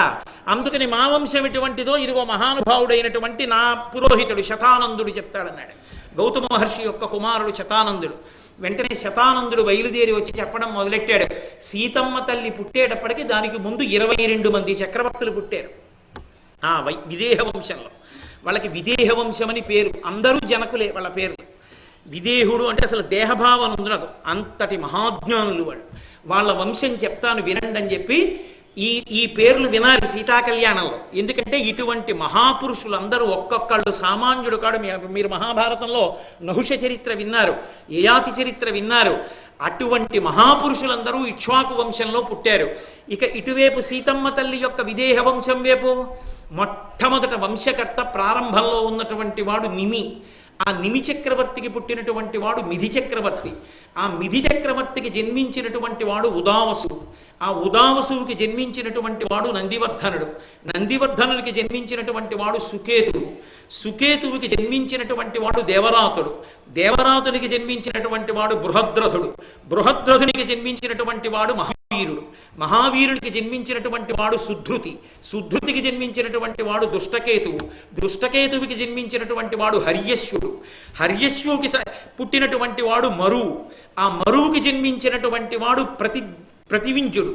ఆయనకి జన్మించినటువంటి వాడు కీర్తిరాతుడు. కీర్తిరాతునకు జన్మించినటువంటి వాడు దేవమీఢుడు. దేవమీఢునికి జన్మించినటువంటి వాడు విభుధుడు.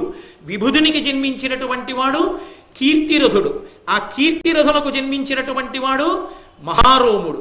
మహారోమునికి జన్మించినటువంటి వాడు స్వర్ణరోముడు. స్వర్ణరోమునకు జన్మించిన వాడు హ్రస్వరోముడు. హ్రస్వరోమునికి జన్మించినటువంటి వాళ్ళం మేమిద్దరం అన్నదమ్ములం. జనక మహారాజును నేను, నా తమ్ముడు కుశధ్వజుడు సాంకల్య రాజ్యాన్ని పరిపాలిస్తున్నాడు. కాబట్టి మేమిద్దరం అన్నదమ్ములం.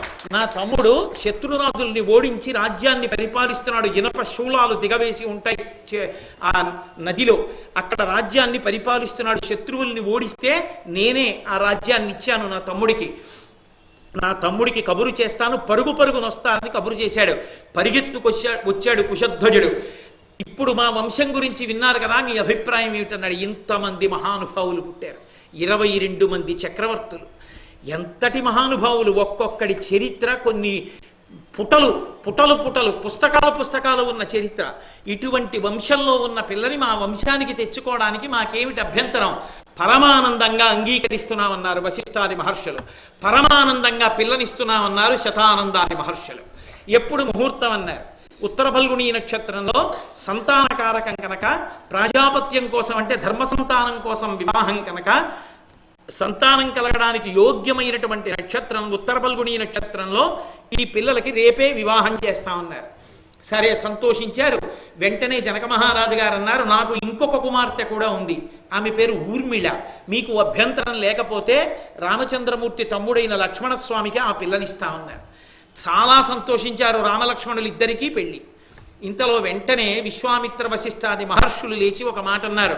భరతస్య కుమారస్య శత్రుఘ్నస్య చ ధీమతః వరయామ స్తుతే రాజన్ తయోరద్ధే మహాత్మనోహో. ఓ జనక మహారాజా, నువ్వు అన్నగారివి, నీకు అధికారం ఉంది తమ్ముడు కూతుళ్ల మీద కూడా, కన్యాదానం చెయ్యొచ్చు. నీ తమ్ముడు కుశధ్వజుడికి 2 కుమార్తెలు ఉన్నారు.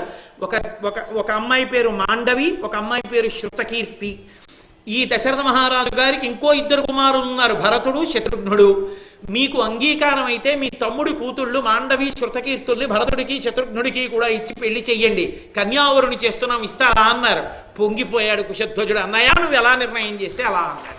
ఒరే తమ్ముడా, ఇంతకన్నా మంచి సంబంధం వస్తుందిరా, తోడికోడళ్ళు అక్క చెల్లెళ్ళు అవుతారా, మన కడుపున పుట్టిన బిడ్డలు ఒక తండ్రి బిడ్డలకి చక్కగా భార్యలు అవుతారు, ఇచ్చేస్తున్నాం అన్నారు. చాలా సంతోషం, అయితే రేపే కళ్యాణం అన్నారు. అబ్బో, వెంటనే ఎన్ని విశేషాలు చెప్తారో! ఆ దర్భలు, ఆ పాలికలు, ప్రమిదలు, పేలాలు, ఆ యజ్ఞానికి సంబంధించినటువంటి ఆవు నెయ్యి, ఇటకలు, ఈ సంభారములన్నిటినీ సిద్ధం చేశారు. రాత్రి వశిష్ఠ, విశ్వామిత్ర, గౌతమ, శతానంద ఇటువంటి మహర్షులందరూ కూర్చున్నారు. వశిష్ఠో వామదేవశ్చ జాబాలి రథకాశ్యప కాత్యాయన సుయజ్ఞశ్చ గౌతమో విజయస్తథ అని ఇంతటి మహాత్ములైనటువంటి మహర్షులందరూ ఆ రాత్రి గడిపారు. చక్కగా అందరూ కలిసి మరునాటి ఉదయం ఆ వివాహశాలలోకి ప్రవేశించారు. దశరథ మహారాజు గారు తన కొడుకుల యొక్క అభ్యున్నతిని కోరి కొన్ని వేల గోవుల్ని దానం చేశాడు. చక్కగా స్నాతకోత్సవం చేసి నాందీ శ్రాద్ధాన్ని నిర్వహించాడు. పెళ్లి కుమారుల్ని తీసుకుని దశరథ మహారాజు గారు పరమ సంతోషంగా 4 కొడుకులకి ఒక్కసారి పెళ్ళని వచ్చాడు. ఈలోగా భరతుడి మేనమామ యుధాజిత్ వచ్చాడు. కించిత్ దెప్పి పొడుస్తూ మాట్లాడాడు. మా మేనల్లుడు కోసం అయోధ్య వెళ్ళాం, పెళ్లికి వెళ్ళిపోయారని తెలిసింది, అందుకని ఇక్కడికి వచ్చానన్నాడు. పిలవనే లేదు మమ్మల్ని. బంధువులు కదు, మరి అలాగే ఉంటుంది. కాబట్టి ఇప్పుడు వివాహ మంటపంలో అందరూ నిల్చున్నారు. సుముహూర్త కాలం ఆసన్నమైంది. వెంటనే ఆ జనక మహారాజు గారు ఎంతో సంతోషంతో సీతమ్మ తల్లి చెయ్యి పట్టుకుని రామచంద్రమూర్తి చేతి దగ్గరికి తీసుకొచ్చారు. పాణిగ్రహణము అంటే ఆడపిల్ల చేతిని కింద పెట్టాలి, మగపిల్లవాడు తన చేతిని అరిచెయ్యి బొటనవేలు తగిలేటట్టుగా రాసి పట్టుకోవాలి అని వేదభాష్యం. అరిచేయికి తగలాలి, బొటనవేలుకి తగలాలి. అలా తగలకపోతే కూతుళ్ళో కొడుకులో పుడతారు, లేదా బిడ్డలు పుట్టారు. కాబట్టి పాణిగ్రహణమునందు అరిచేతితో రాపాడించాలి, వేళ్ళు కూడా బొటనవేళ్ళు కలుసుకోవాలని. కాబట్టి ఒక్కొక్క చోట ఒక్కొక్కటి సుముహూర్తం. మనకి జీలకర్ర బెల్లం పెట్టడం అంటారు, జీలకర్ర బెల్లం పెట్టడం కాదు, యథార్థానికి ఒకరి కళ్ళల్లోకి ఒకళ్ళు చూసుకోవడం సుముహూర్తం. అందుకే అప్పుడు వీడియోలు తీయించడం కాదు, ఒకరి కళ్ళల్లోకి ఒకళ్ళు చూసుకోవాలి, దానివల్ల అభ్యున్నతి కలుగుతుంది. అలాగే కొన్ని చోట్ల మంగళసూత్రం కట్టడం సుముహూర్తం. దశరథ మహారాజు గారి సమయానికి పాణిగ్రహణం సుముహూర్తం, చేతికి అందించడం. సీతమ్మ తల్లి చెయ్యి పట్టుకుని వచ్చాడు దశరథ మహారాజు. వచ్చి ఇయం సీత మమ సుత సహధర్మచరీతవా ప్రతీచ్ఛ చైనాం భద్రం తే పాణిం గృహ్ణీష్వ పాణిన పతివ్రత మహాభాగ ఛాయేవానుగతా సదా అన్నాడు. అది ఈ రామాయణంలో బాలకాండలో సీతా కళ్యాణ ఘట్టంలో జనక మహారాజు గారు ఏ మాట చెప్పాడో ఆ మాటనే ఇప్పటికీ ప్రతి చోట కళ్యాణం జరిగేటప్పుడు చెప్తారు. మంత్రం కింద మారుతుంది. ఇయం సీత, ఈమె సీత, మమ సుత, నా కూతురు, సహధర్మచరీతవా, నీకు ఇస్తున్నాను. ఎందుకు ఇస్తున్నానో తెలుసా? ధర్మపత్నిగా ఇస్తున్నాను. ధర్మంలో నువ్వు నిలబడడానికి ప్రధానమైన ఉపకరణం అవుతుంది నీకు. ఈమె ఉంది కాబట్టి ఎడం భుజం మీద ఉత్తరీయం ఉంటుంది. ఈమె ఉంది కాబట్టి యజ్ఞయాగాది క్రతువులు చేస్తావు. ఈమె ఉంది కాబట్టి కామము ధర్మముతో ముడిబడి పితృరుణం తీర్చుకోవడానికి సంతానాన్ని కంటావు, ధర్మబద్ధమైన సంతానాన్ని. చిట్ట చివరికి భోగములను అనుభవించి ఈ భోగముల అన్న వైరాగ్య సుఖాన్ని పొంది ఈమెతో కలిసి వానప్రస్థానికి ఎడతావు. సమస్త ధర్మములకు ఆధారము నా కుమార్తె నీకు. నీ జీవితం పండుతోందంటే నా కూతురు వల్లే అని పరమ సంతోషంతో ఇస్తాడు తప్ప తల ఉంచుకుని సిగ్గుతో చేతకాని వాడిలా ఆడపిల్ల తండ్రి ఇవ్వక్కర్లేదు. అందుకే వేదిక ఆడపిల్ల తండ్రిది. పెళ్లిలో ఆడపెళ్లివారు గొప్పవారా మగపెళ్లివారు గొప్పవారా అంటే శాస్త్రంలో ఆడపెళ్లివారే గొప్పవారు. ఎందుచేత మీకు నేను చూపించా. ఇచ్చేవాడు ఉంటే కదూ అసలు పెళ్లి. వేదిక అంతా కూడా కన్యాదాతదే, ఆయనదే. ఆయన అనుమతి లేకుండా పెళ్లి కొడుకు తండ్రి వేదిక మీద కూడా వెళ్ళకూడదు. ధర్మం అంటే ధర్మమే. రేపు నా కొడుకు పెళ్లి చేసినా నేను అలాగే పాటిస్తా. నా వియ్యంకుడి అనుమతి లేకుండా వేదిక మీద కూడా ఎక్కను. నాకు కోడల్ని ఇచ్చినటువంటి వాడు కాబట్టి ఆయనకు ఒక నమస్కారం, ఎంతో గౌరవంతో మాట్లాడాలి తప్ప చిన్నతనం చేసి మాట్లాడకూడదు ఆడపిల్లి వారిని. కాబట్టి ఇయం సీత మమ సుత, నా కూతురు, సహధర్మచరీతవా, నీకు సహధర్మచారిణి, ప్రతీచ్ఛ చైనాం భద్రం తే పాణిం గృహ్ణీష్వ పాణిన, రామా నీ చెయ్యి చాపి పుచ్చుకో, నా కూతురు చేతి మీద చెయ్యి పట్టి గ్రహించు.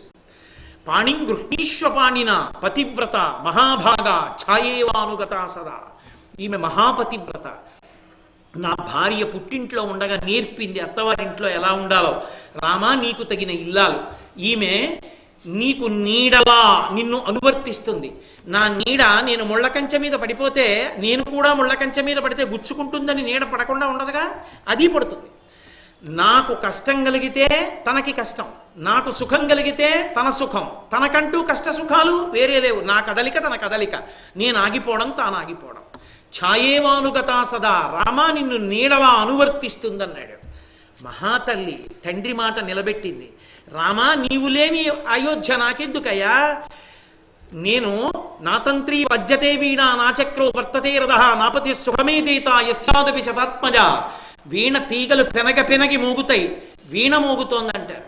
నాతంత్రీ వజ్జతే వీణా నాచక్రో వర్తతే రథ, రథం వెళుతున్నప్పుడు రథచక్రాలు ముళ్ళ మించి కంపల మించి రాళ్ల మించి రప్పల మించి వెడతాయి.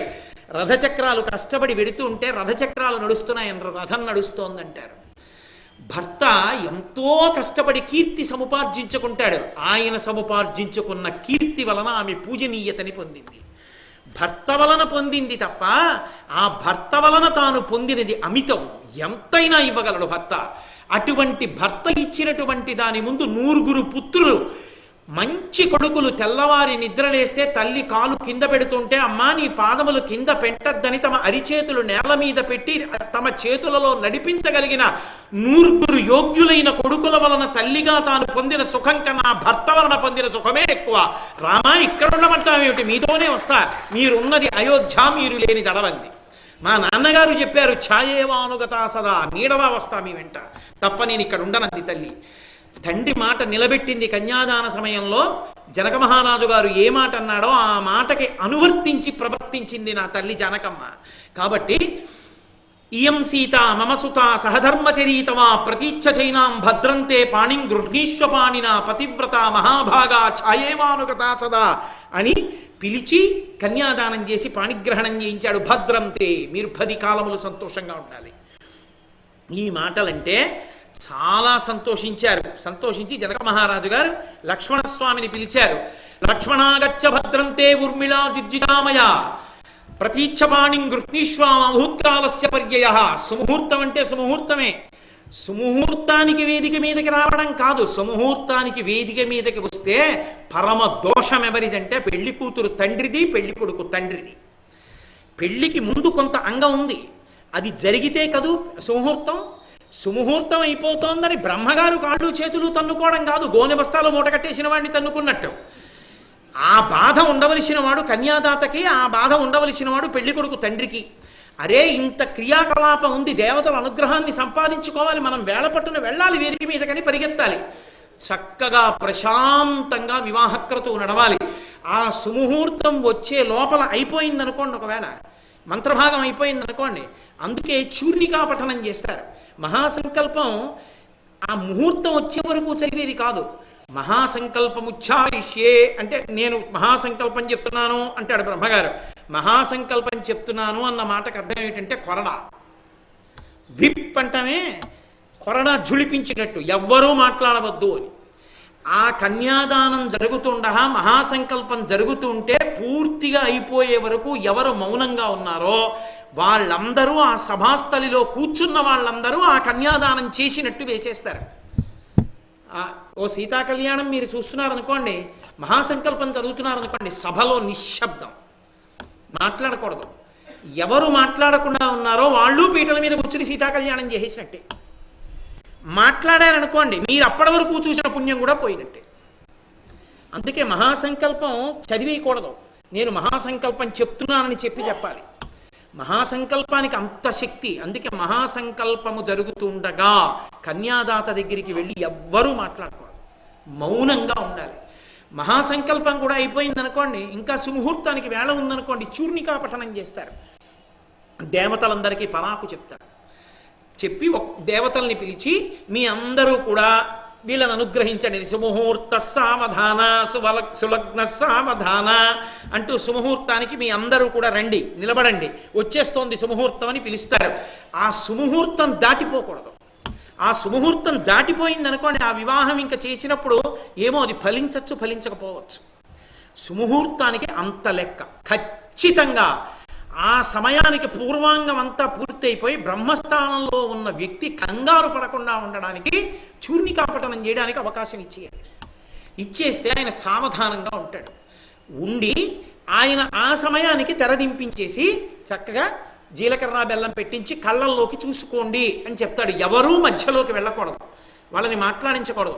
చాలామంది ఇవాళ పెళ్లిలో ఏం చేస్తున్నారంటే అలాగే ఉండిపోతారు. అలా ఉండిపోక్కర్లేదు, అందరూ వచ్చి అక్షతలు వేసే వరకు అలా ఉండిపోవాలని నియమం లేదు. మీరు బాగా గుర్తుపెట్టుకోండి. సుముహూర్తానికి జీలకర్ర బెల్లం పెట్టుకోవడం కొంచెం ఆలస్యమైన ప్రమాదం రాదు. ఒకరి కళ్ళలోకి ఒకరు చూసుకోకపోతే వాళ్ళకి కలగవలసిన అభ్యున్నతి కలగదు. సుముహూర్తం అంటే ఒకరి కన్నులలోకి ఒకరు చూసుకొనుటే. మంత్రం అలాగే ఉంది. ఏం శర్మ గారు చెప్పండి ఒక్కసారి ఆ మంత్రం.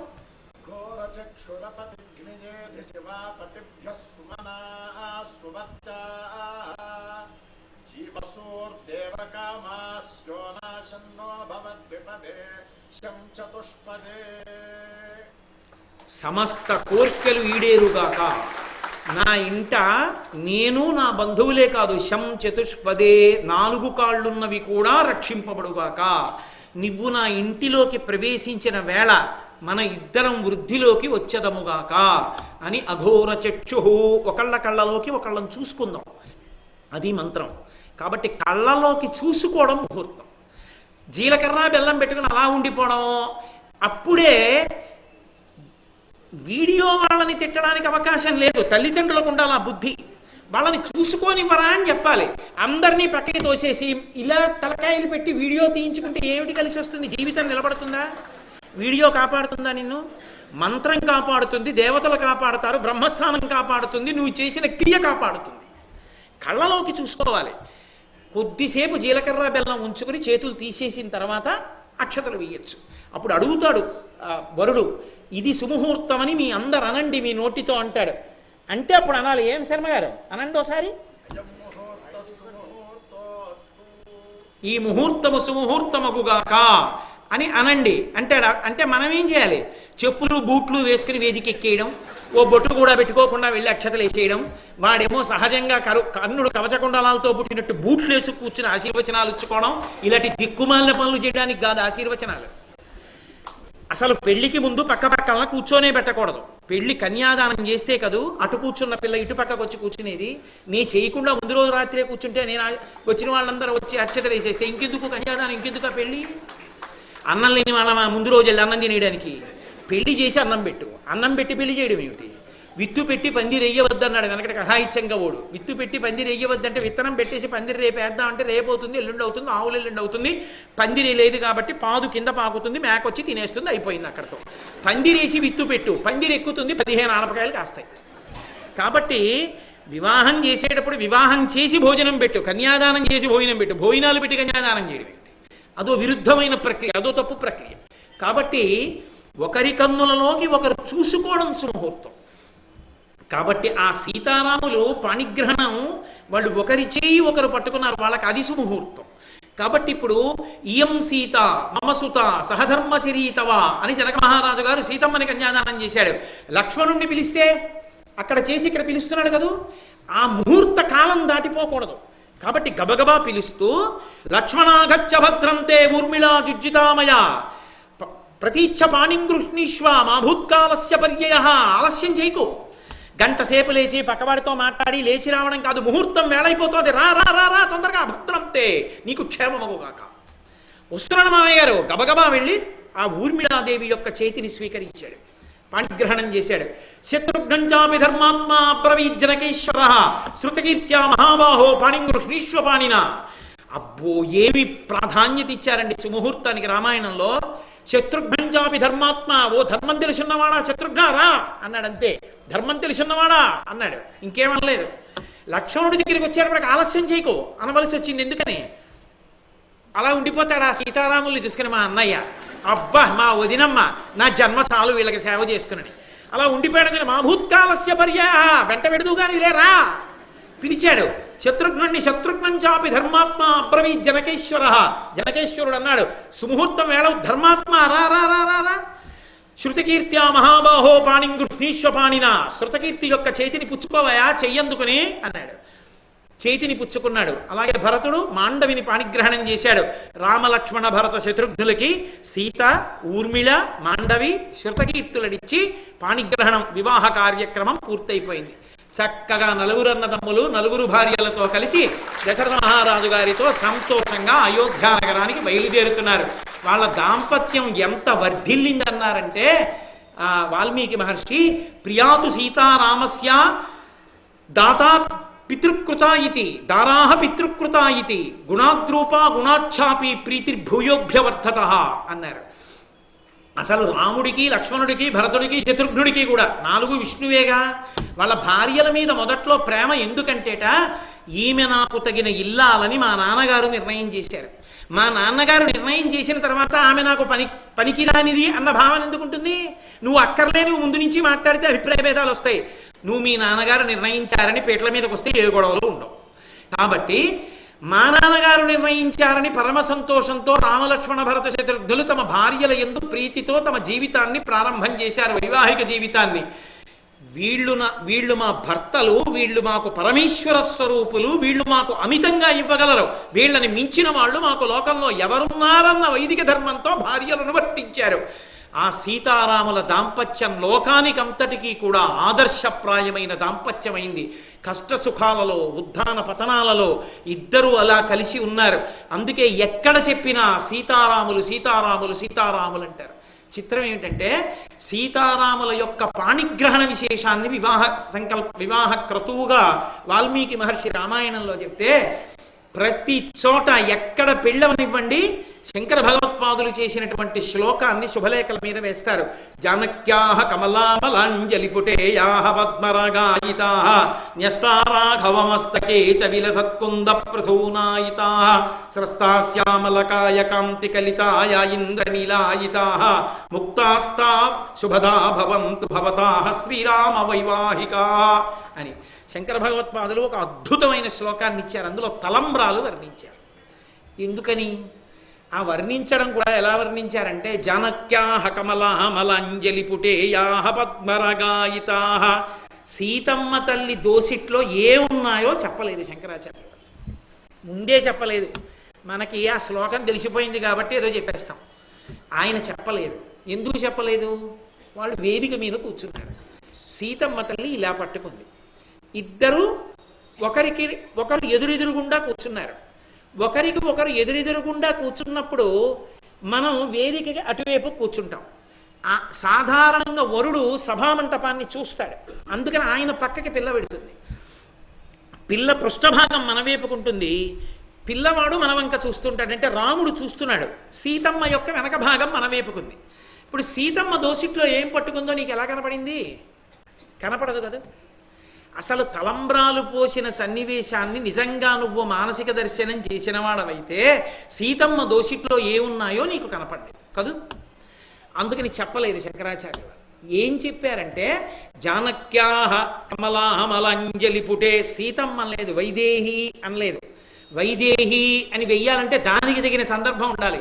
వైదేహీ సహితం సురద్రుమతలే హైవే మహామంటపే మధ్యే పుష్పకమాసనే మణిమయే వీరాసనే సుస్థితం అగ్రే వాచయతి ప్రభంజన సుతే తత్వం మునిభ్యః పరం వ్యాఖ్యాంతం భరతాదిభిః పరివృతం రామం భజే శ్యామలం.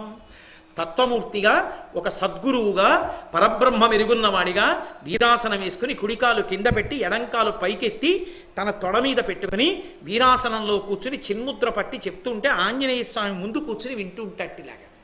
వీరాసనే మణిమయే వీరాసనే సుస్థితం అగ్రే వాచయతి ప్రభంజన సుతే తత్వం మునిభ్యః పరం వ్యాఖ్యాంతం భరతాదిభిః పరివృతం రామం భజే శ్యామలం. అది గురువైన రామచంద్రమూర్తి అలా చెప్తాడు. ఇక్కడ కూర్చున్న రాముడు పెళ్లి కొడుకుగా కూర్చున్నాడు, కళ్యాణ రాముడిగా. ఇటు సీతమ్మ కూర్చుంది. కూర్చుంటే జానక్యాహ కమలామలాంజలి పుటేయాహ పద్మరాగాయితాహ. ఆమె ఇలా ఎత్తి ఎదురుగుండా ఉన్న రాముడేం సామాన్యుడా?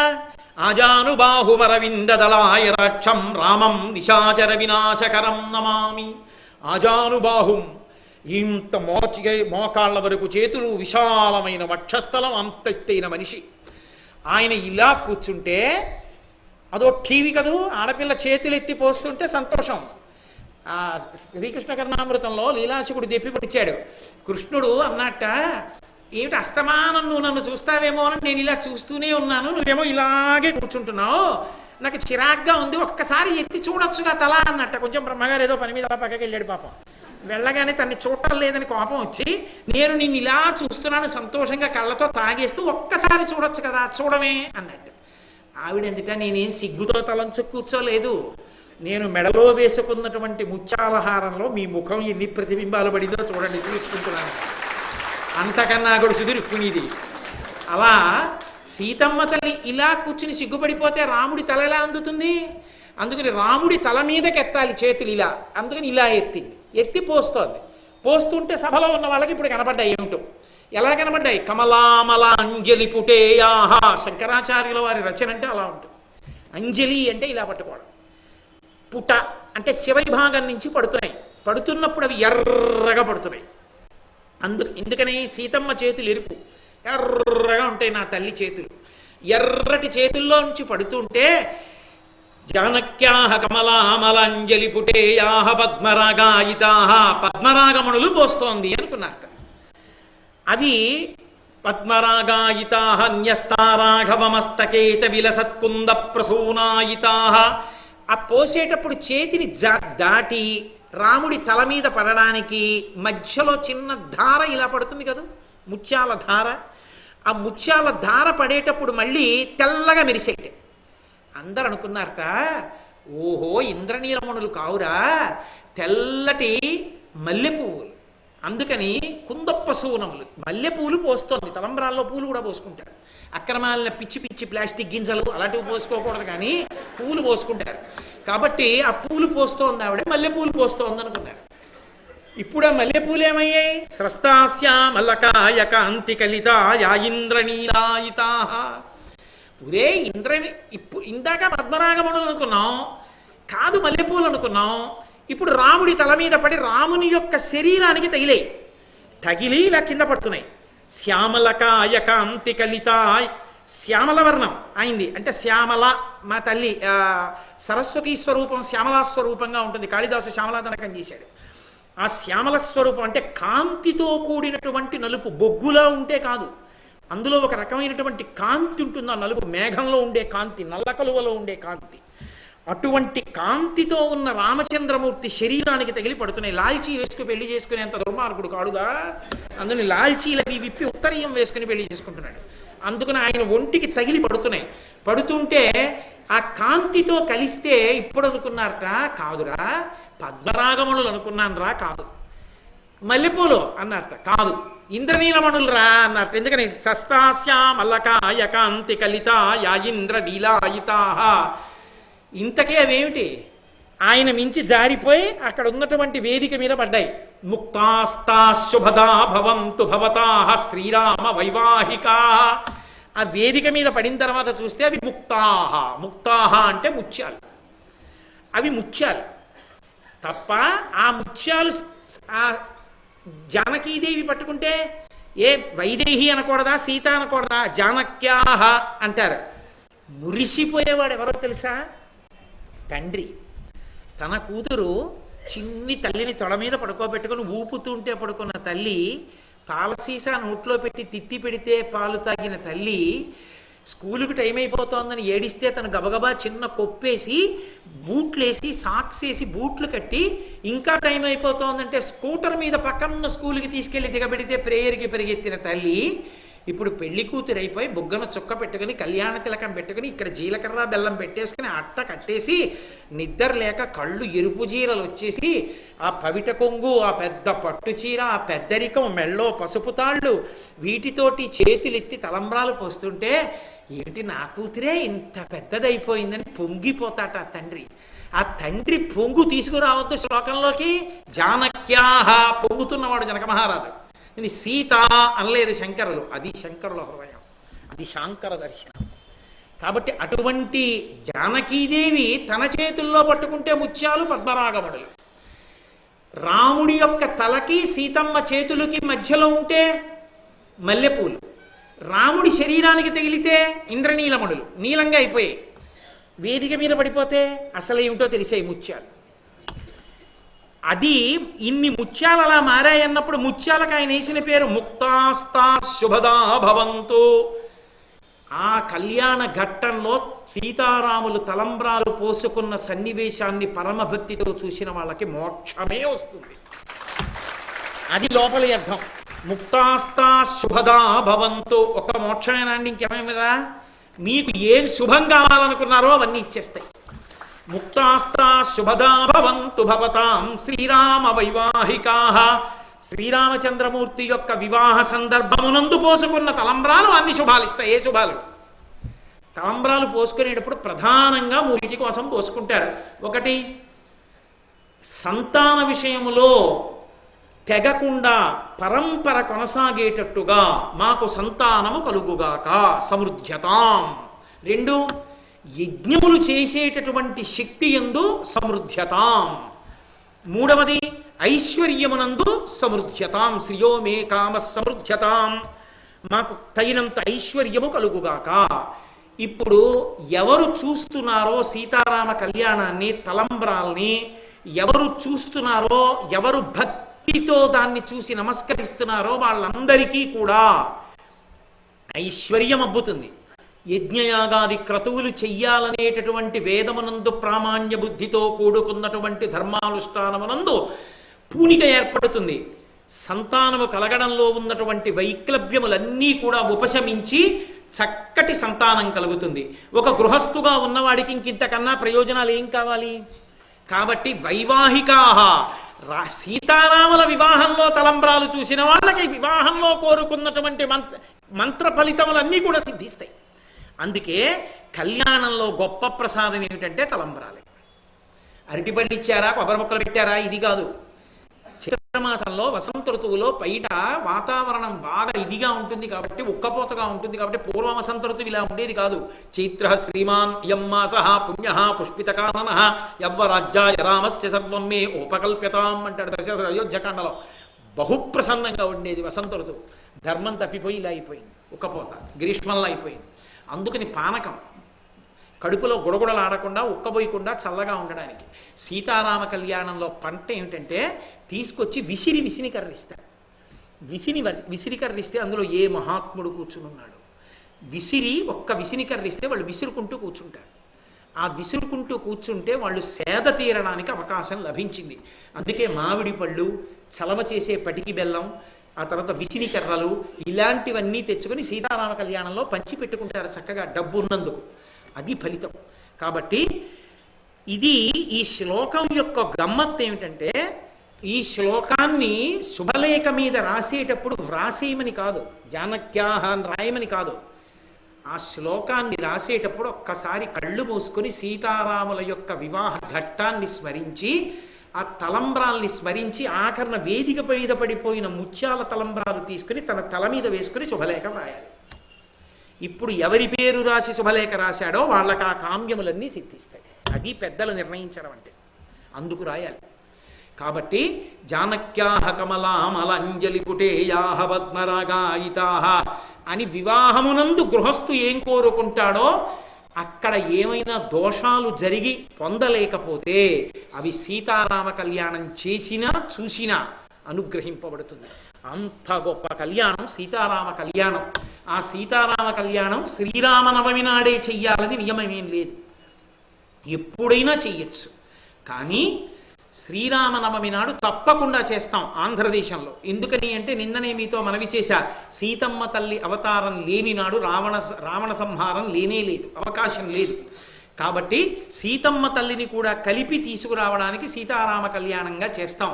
శ్రీరామనవమి చెయ్యడము అన్న మాటకు అర్థం ఏమిటంటే, ఒక్క శ్రీరామనవమిగా చేస్తే సమస్త పాపాలు పటాపంచలై ఎగిరిపోయి అందరూ సుఖశాంతులను పొందుతారు. అంత గొప్పది శ్రీరామనవమి. అందుకే శ్రీరామనవమి కల్పం గురించి చెప్తూ ఏమని చెప్పారో తెలుసా? ఇంటి పట్టున వృద్ధులు బాలురు కూడా ఉండరాదు అని చెప్పారు. వెళ్ళిపోవాలి ఇంట్లో వచ్చి. ఎక్కడికి వెళ్ళిపోవాలి? ఒక్క ప్రసూతి గృహానికి మినహాయింపు, ఏదో చంటి పిల్లలతో ఉన్న వాళ్ళకి మినహాయింపు, వాళ్ళు రాలేదేమని అడగకూడదు. కాబట్టి మిగిలిన వాళ్ళందరూ కూడా ఆ దేవాలయ ప్రాంగణానికి వెళ్ళిపోయి చక్కగా అక్కడ కూర్చుని మొట్టమొదట ఏది చెయ్యాలి అంటే భజన చెయ్యాలి. భజన యందు ఏమవుతుందంటే పారవస్యం, అందరం కలిసి తప్పట్లు కొడుతూ అందున ప్రత్యేకించి శ్రీరామ జయ రామ జయ జయ రామ అది భజన చేయాలి. అది త్రయోదశాక్షరి మహామంత్రం సమర్థరామదాసు గారు లోకమంతా పంచిపెట్టాడు. మొట్టమొదట భజన చెయ్యాలి. భజన పూర్తయిన తర్వాత శ్రీరామచంద్రమూర్తి యొక్క జననానికి సంబంధించిన సర్గ ఉంటుంది. దశరథ మహారాజు గారు యజ్ఞం పూర్తి చేసేసి అంతఃపుర ప్రవేశం చేసిన తరువాత ఆ పిల్లలు పుట్టడం దగ్గర నుంచి వశిష్ఠ మహర్షి పేర్లు పెట్టడం వరకు ఉన్న సర్గని పారాయణ చేయాలంటే ఒకళ్ళు చెప్తుంటే మిగిలిన వాళ్ళందరూ అనాలి ఆ శ్లోకాల్ని. అది అయిపోయిన తరువాత అప్పుడు అందరం కలిసి కళ్యాణ మంటపంలోకి వెడతాం. వెళ్ళి చక్కగా కళ్యాణాన్ని వీక్షిస్తాం. కళ్యాణాన్ని వీక్షించిన తరువాత అంటే రేపు ఇవి చేసి సాయంకాలం 6:30 అద్భుతమైనటువంటి ఘట్టం నడుస్తుంది. ఆ ఘట్టం చూడడానికే పరుగులు తీస్తారు శ్రీరామనవమి నాడు. శ్రీరామనవమి అంటే ఆశాంతం ఉపవాసం. అందుకే శ్రీరామచంద్ర ప్రభు యొక్క కిరీటాన్ని తీసుకొచ్చి అద్భుతమైనటువంటి వేదికని నిర్మాణం చేసి సభామంటం యొక్క మధ్యలో పెడతారు. దాని చుట్టూ బ్రాహ్మణులందరూ కూర్చుంటారు.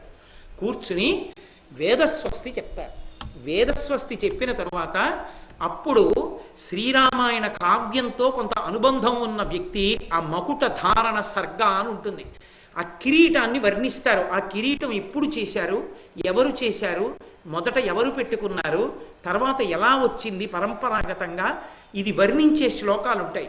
ఆ శ్లోకాల్ని చెప్తూ అందరితో చెప్పిస్తారు. చెప్పాక మేళతాళాలతో ఈ కిరీటాన్ని తీసుకుని బయలుదేరుతాడు ఆలయంలో ఉన్న అర్చక స్వామి. ఆయన బయలుదేరితే ఆ కిరీటాన్ని చూస్తారు. అందరూ రామనామం చెప్తూ బయలుదేరుతారు. తీసుకెళ్ళి ఆ కిరీటాన్ని ధరింపజేస్తారు. పొద్దున్న కళ్యాణం అయింది కాబట్టి మళ్ళీ సీతారాములకు కిరీటాలు పెడతారు. 3 లోకములు సంతోషిస్తాయి. అలా ఎక్కడ దొరుకుతుందో అక్కడికి నన్ను నమ్మండి, సమస్త దేవతలు వచ్చి నిలబడతారు. మకుటధారణ జరుగుతుంటే సాయంకాలం అయిన తరువాత అప్పుడు సీతారాముల్ని రథంలో కూర్చోబెట్టుకుని తమ శక్తి మేరకి అందరూ రామనామం చెప్తూ రథాన్ని లాగుతూ ఊరిరిగింపుగా చక్కగా సీతారాముల్ని రథంలో తిప్పి తీసుకొచ్చి ఆలయంలో అప్పచెప్పి అప్పుడు బయలుదేరుతారు నీరాజనం పుచ్చుకొని. అది శ్రీరామనవమి చేసుకునే విధానం. ఈ ప్రకారంగానే ఇందులో పెద్ద కష్టపడిపోవడానికి ఏమీ లేదు. కాబట్టి నేను చెయ్యగలిగినంత నేను చేస్తాను. అభ్యున్నతిని అందుకోవడం ఎవరికి అదృష్టం ఉంటే వాళ్ళ చేతిలో ఉంటుంది. అందుకే రేపటి రోజు ఖచ్చితంగా ఉదయం 8:30 శేషు బృందం అంతా వచ్చి భజన ప్రారంభం చేస్తుంది. ఎంతమంది రాగలరో అంతమంది రండి. కొంతసేపు భజన జరుగుతుంది. భజన జరిగిన తర్వాత మీరు వచ్చేటప్పుడు అందరూ కూడా తెల్ల కాగితాలు పెన్ను తీసుకురండి. రేపు శ్రీరామనవమి అద్భుతమైన రోజు. దేవాలయం అంతా ఒకేసారి గంటలు మోగుతాయి. గంటలు మోగగానే అందరం రామనామాన్ని ఆపేస్తాం. ఆపేసి మళ్ళీ గంటలు మోగే వరకు అంటే ఒక 15 నిమిషాల పర్యంతం అందరం కూడా శ్రీరామ శ్రీరామ శ్రీరామ అని 15 నిమిషాలు ఎంత రాయగలిగితే అంత శ్రీరామనామం రాస్తాం. రేపటి రోజున చిన్నపిల్లలు చక్కగా వాళ్ళ అభ్యున్నతికి అదే హేతు శ్రీరామ రక్ష. వైదికమైన బట్టలు కట్టుకునే ఆడపిల్లలు మగపిల్లలు వచ్చి కనీసం పోని ఏ బట్టలు కట్టుకున్నా వచ్చి దేవాలయంలో కూర్చుని శ్రీరామనామం రాస్తే అందులో గోపాలకృష్ణ గారిని పరీక్షాధికారిగా నియమిస్తున్నాను. గోపాలకృష్ణ గారు ఆ పిల్లల పేపర్లన్నీ తీసుకుని అందులో ఎక్కువ రామనామం రాసినటువంటి పిల్లల్ని ఎవరో ఒకరినో ఇద్దరినో కాదు, కొంతమంది పిల్లల్ని సెలెక్ట్ చేస్తారు. ఆ పిల్లలందరికీ కూడా నేను ప్రత్యేకంగా రేపటి రోజున ఎస్పీ గారు చాలా సంస్కారము భక్తి తత్పరుడైన వ్యక్తి ఇప్పుడు జిల్లాకి, ఆయన్ని ప్రార్థిస్తాను. సీతారామ కళ్యాణం అయిపోగానే అదే వేదిక మించి ఆ పిల్లలందరికీ భద్రాచలం నుంచి వచ్చిన రామమాడలు బహూకరింపబడతాయి. వాళ్ళు రామమాడలు పుచ్చుకుంటారు. మనం రాసినటువంటి రామనామాన్నంతటినీ కూడా ఒక పెద్ద డబ్బా పెడతారు. అందులో వేస్తే మీరెవ్వరూ రూపాయి కాసి ఇవ్వక్కర్లేదు.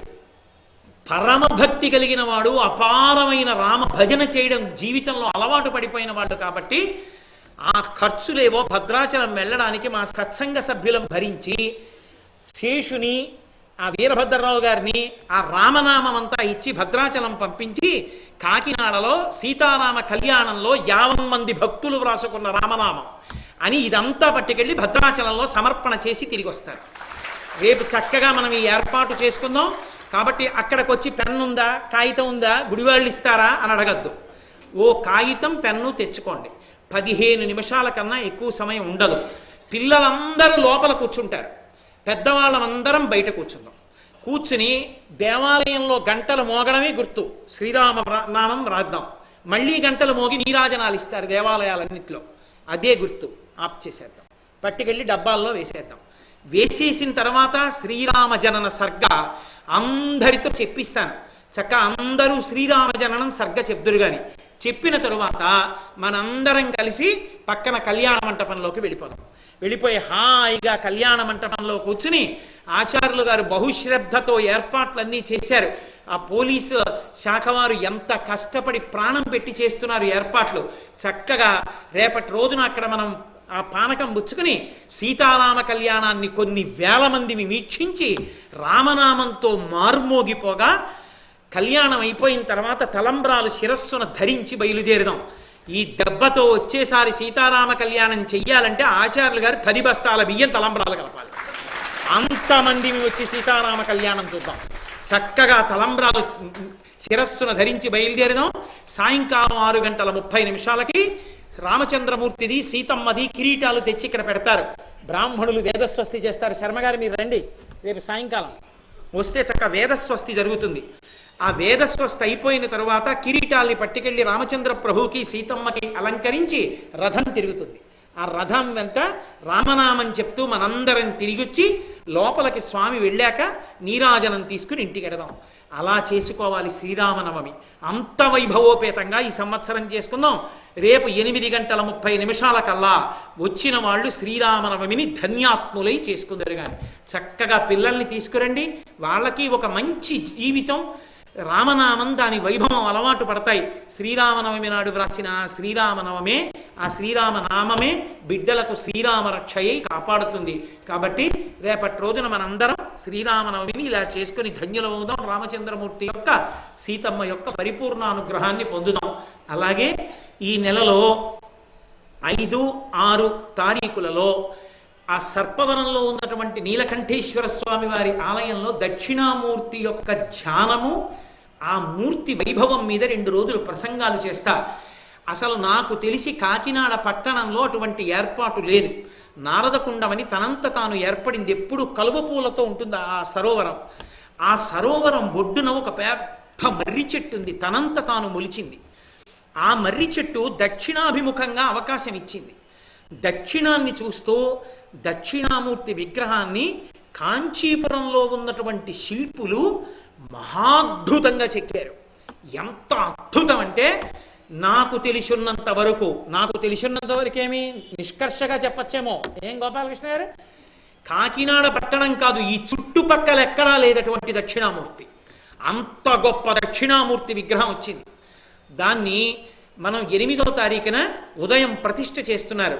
దానికి పూర్వాంగంగా 6, 7 తారీఖుల్లో ఆ సర్పవరం నీలకంఠేశ్వర స్వామి ఆలయంలో దక్షిణామూర్తి వైభవం, దక్షిణామూర్తి ధ్యానం ఎలా చెయ్యాలి అన్న దాని గురించి 2 రోజులు ఉపన్యాసాలు ఉంటాయి. తర్వాత అధివాసాలు, దక్షిణామూర్తి ప్రతిష్ట ఉంటాయి. ఈ కార్యక్రమాల్లో కూడా పాలు పంచుకొనవలసిందిగా మీ అందరికీ ఆహ్వానం అందజేస్తూ రేపు ఉదయం 8:30 మళ్ళీ మనందరం కలుసుకుందాం.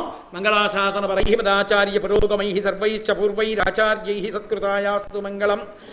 మంగళం కోసలేంద్రాయ మహనీయ గుణాత్మనే చక్రవర్తి తనూజాయ సర్వభౌమాయ మంగళం. ఉమాకాంతాయ కాంతాయ కామితార్థప్రదాయినే శ్రీగిరీశాయ దేవాయ మల్లినాథాయ మంగళం. సర్వం శ్రీ ఉమామహేశ్వర పరబ్రహ్మార్పణమస్తు. స్వస్తి.